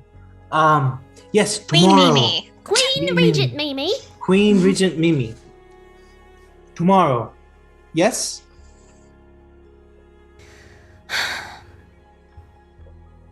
All right. I guess I can wait until tomorrow. You have to promise. I'll make a very special brew just for all of you. It's gonna be a specialty for this grand occasion. You have to And promise remember, not you to tell come- anybody we came. You come with an official title and a vision for your pretend what you look like, because we pray pretend, so make sure you know exactly what you'd wear to my royal tea party. My tea parties are for the grandest lords and ladies of all of Roria. Okay, we definitely will. Do you like Yup. blueberries? I could make it blueberries. Or do you like something stronger? I don't really like Earl Grey. I like lavender personally. Lavender and blueberries. I think that sounds wonderful. That sounds good. Sounds perfect. Guys, Ludin, we should go. did you Are you say still there? something? No, we'll see you tomorrow. Bye. Oh, okay then. Bye. Promise not to tell anybody we came. And like you just, as you're kind of walking away, you hear, "Did you hear that, Duke Nenes? We're gonna have a real proper tea party tomorrow. I do love you all very much, but these individuals are our new friends." Oh gosh. Ludin's just gonna walk back to he's not gonna go to his room. He's gonna go to Finn's room and open the door. He's just gonna poke Hesperis until she wakes up. Yeah. Ludin, Hesperis needs her beauty sleep. Oh, yeah. Sure. Finn. They have promise. I drop invisibility on us. Oh, hello. Okay. Actually, Ludin, as they all drop it, or both of them, or he drops invisibility on all of us. Ludin's actually gonna, as he's gonna start talking to Hesperis, he's gonna hold up a finger. He said, "1 moment." He's gonna walk into his room. He's gonna pull Uramir out of his bed and start pulling him towards their room, and then he'll close the door and he'll be like, Wait, where's Prioria? Is she still on the deck? She likes to walk at night, I think. We should go get her. Something very exciting's happened. Yeah. There's a She party. walks in It's at gonna that be great. moment, sees everybody, and starts to close the door. He pulls her in, close the door, and he'll be like, "These two have promised that we will go to a tea party tomorrow in the restricted place that we weren't supposed to go." Ludin was with us too. And he was the one who suggested it. I want you to think about what Samson just said.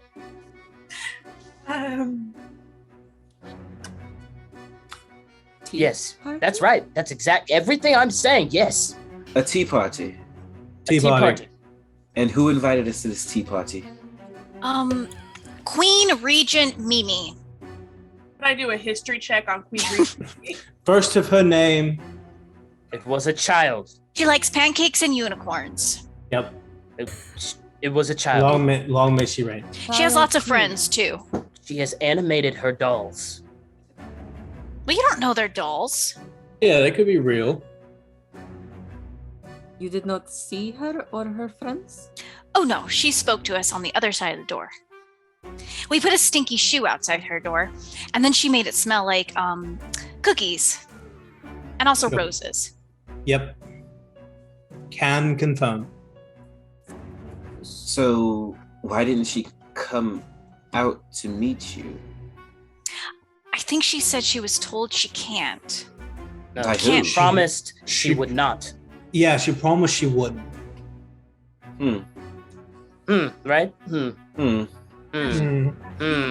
Why that might be? It could be that she is in hiding of some kind, and it is safer for her to remain in there. Or it could mean that she is dangerous in some way. It is safer. Right? Right?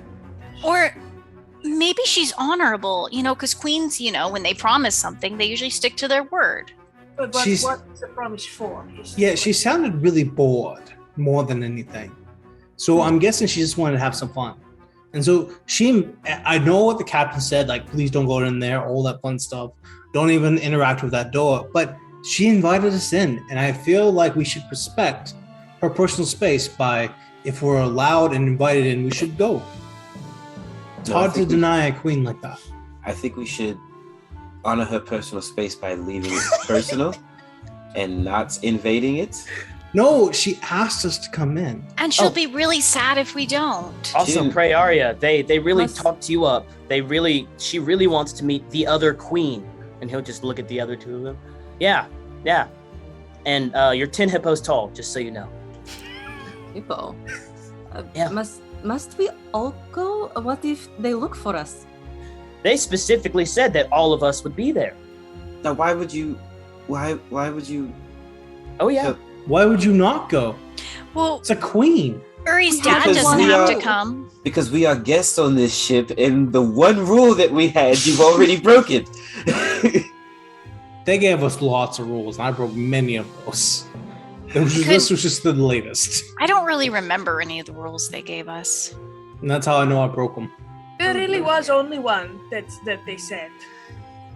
Just don't mess with that particular door. And wasn't it more like a guideline? No, I'm pretty sure it was a very specific request made by the captain. From the way it said it sounded like that was some kind of agreement with the other passenger. So either this Queen Regent specifically requested to be left alone, or whoever got her onto the ship specifically requested that she... Yeah, I really think it's the former, and so this new invitation would supersede that rule. It's a lie. It was definitely the latter. It was the latter because she's a child. A small child at that. Well, how can you tell? What? How can... I mean, we didn't see her. Doesn't necessarily mean nope. she's a child. It was a child. It was a child. I know there are a lot of things that I have learned hanging out with you guys, but I know the voice of a child when I hear one. Do you? What is wrong with you? Yes. Do you have kids? You know what? It was a child. It was probably, it did sound like it was a child who was possibly pretending, and who are we to deny them fun? She did say we had to come with pretend, like, personas. Yes, we have to title up. I will say, if we do this, which it sounds like we probably, but if we are, things to consider beforehand, not child, ancient ghost or demon possessing child, possibly. Or, maybe unhinges jaw and eats us for tea. Just things to consider when we are accepting, invitations from people that we are not supposed to interact with for any reason. There were no guards, no protection on door. Well, the protection on the door is do not interact with the door, I think. I don't think they just have they wouldn't just let, like, an ancient demon or ghost on ship. Maybe they paid 25 gold. I don't know, but... Maybe they don't know. A lot of gold. Either way, Captain said don't mess with the door. We shouldn't go. Are you saying we should stiff her? Just stand her up? Say she is an ancient ghost or demon, and if we stand her up, she'll be super angry at us. She'll be super she knows angry where at we room. you. She knows where we're sleeping. It's basically next door. Did you tell her where we are sleeping? Well, no, but I mean, it's pretty obvious. We're pretty loud. We're sleeping on the boat. It's not a big boat. It's not even that impressive. What if she comes and gets really angry at us? First Cyprian, now this. Whoa! What do you mean? That was different. This is way different. This is way different. Way different. No, it's not. Yeah, because we didn't really do anything. We didn't even initiate it. We just put a stinky shoe outside the door. It reached out to us. It reached out to you because... No, guys. I will tell you what exactly happened. Boot at the door. What? Why do you always have to tattle on us? Boot at the door, and then they rolled a marble back into the door, and then they rolled it back. And but then it was rolled first at us. Yeah, they rolled it, it rolled at us first. I don't know. It's hard to tell. The Queen. The Queen. Her Majesty. She seemed very nice. How about you guys go? And if you're not banished or possessed or eaten alive, then the rest of us will follow. I mean, I guess we could. Yeah, well, I mean, we can. See, Eramir, I would, under normal circumstances, probably agree with that plan. But you see, we're all on the boat now. So, if they go, we might as well all go. Because they're going to get us dragged into whatever they ain't. You know what I mean? Are you guys telling me that... Are you guys all telling me that we're not curious even a little bit? No, I'm curious about making up for lost time with my long-lost dad, and I'm curious about having a nice boat ride for once. We'll bring him to the tea party. It's the only thing on the itinerary. I just know there's lots of stuff. There's lots of stuff on the itinerary. I was gonna build things. I was gonna read books. I was gonna make stuff. I gotta rebuild Umber. I gotta make your bracelet. I am a very busy tiefling. I've got lots of stuff to do. All right, for somebody who's never been to school before, that sounds like a lot of homework. Wait, you've never been to school before? No. Yeah, it was revealed in our game. You weren't there. You weren't there for 2 truths and a lie. Yeah. You're right. I was writing a letter. No. I forgot to send a letter. But look, my formal education doesn't have anything to do with this conversation right now. My shoes and my education out of this. Out of this. And my plate. I'm just saying. For once, can't we just relax? You will get to use your plate at the tea party. Wow. That's all it took. That is all it took. I just look at Finn in admiration. Luda just looks like, wow, you're weak. You're weak. No, I'm not weak. I'm cursed, Luda. You're weak. And Luda just gonna say this. This is all probably he's gonna say. Look, guys, if you go and if you give in, apparently we're all going to a tea party. Just know I'll be there if you guys go. It's gonna be great. But I'm rooting for you not to give in. I really am. Well, but if you do go, what title are you going to use? Oh my god. One by one. You know what? I think this is something we can discuss as we get closer to time. And Yeah, I am so glad that you're all on board. I think that is a great reveal for the next session. I think this is a great place for us to stop as the party begins to ponder what their title will be for this tea party. So with that, let me thank all of our new followers. Let me see here. Thank you, Brother B, for the resub. Hosso 3112 or 312. Game Player 3009 for the resub 7-month streak. Hello Love Doves for the cheer of 100 bits. McBluff for the cheer of 200 bits as we had a hype train this evening. So woo! Winter's Tales for the follow and also for the win. Congratulations again for winning the Space Jelly Artisan Dice by Dicey Encounters Dice.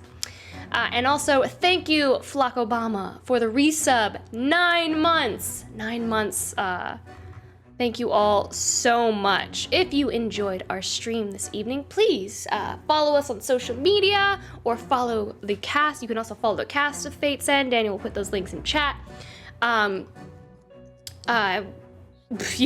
Your Twitch sub, if you have that free Twitch Prime sub, we would love to entice you to use that on our channel as well and help support this content that we bring to you every week. We want to continue bringing that awesome content every week.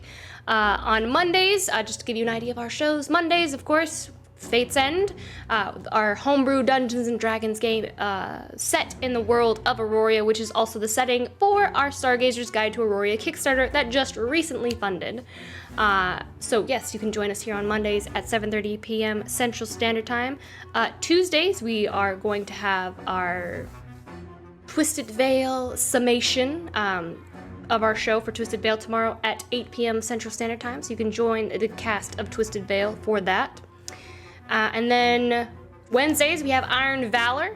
That is Wednesdays at 7:30 p.m. Central Standard Time. On Iron Valor, we play Wizards of the Coast modules. We've played through Curse of Strahd, Rime of the Frostmaiden, and we are currently playing through Candlekeep Mysteries. And Brandon DMs that game. Christian and Reyna are in that game. It's so hard not to say your characters' names whenever I do these. Christian and Reyna are in that game as well. And you can see other various cast members from our other shows and on Iron Valor in that show as well. That is Wednesdays at 7:30 p.m. Central Standard Time. And then, of course, we have Short Rest, which is just various cast members. We just sit back, we play some video games sometimes, we just talk with you guys, we chill. That's Fridays at 8 p.m. Central Standard Time. This Friday, we are going to have a DM chill, where I believe it's Deanna, me, Jake, and I think there might be a fourth person. Hi. Brandon, we are going to just answer your DM related questions for being a dungeon master, and we're gonna hang out with you guys and just chill. So you can join us for Friday for that. Outside of that, we're gonna raid somebody this evening. We are going to be, Daniel has informed me via chat, we are going to be raiding Quests and Chaos.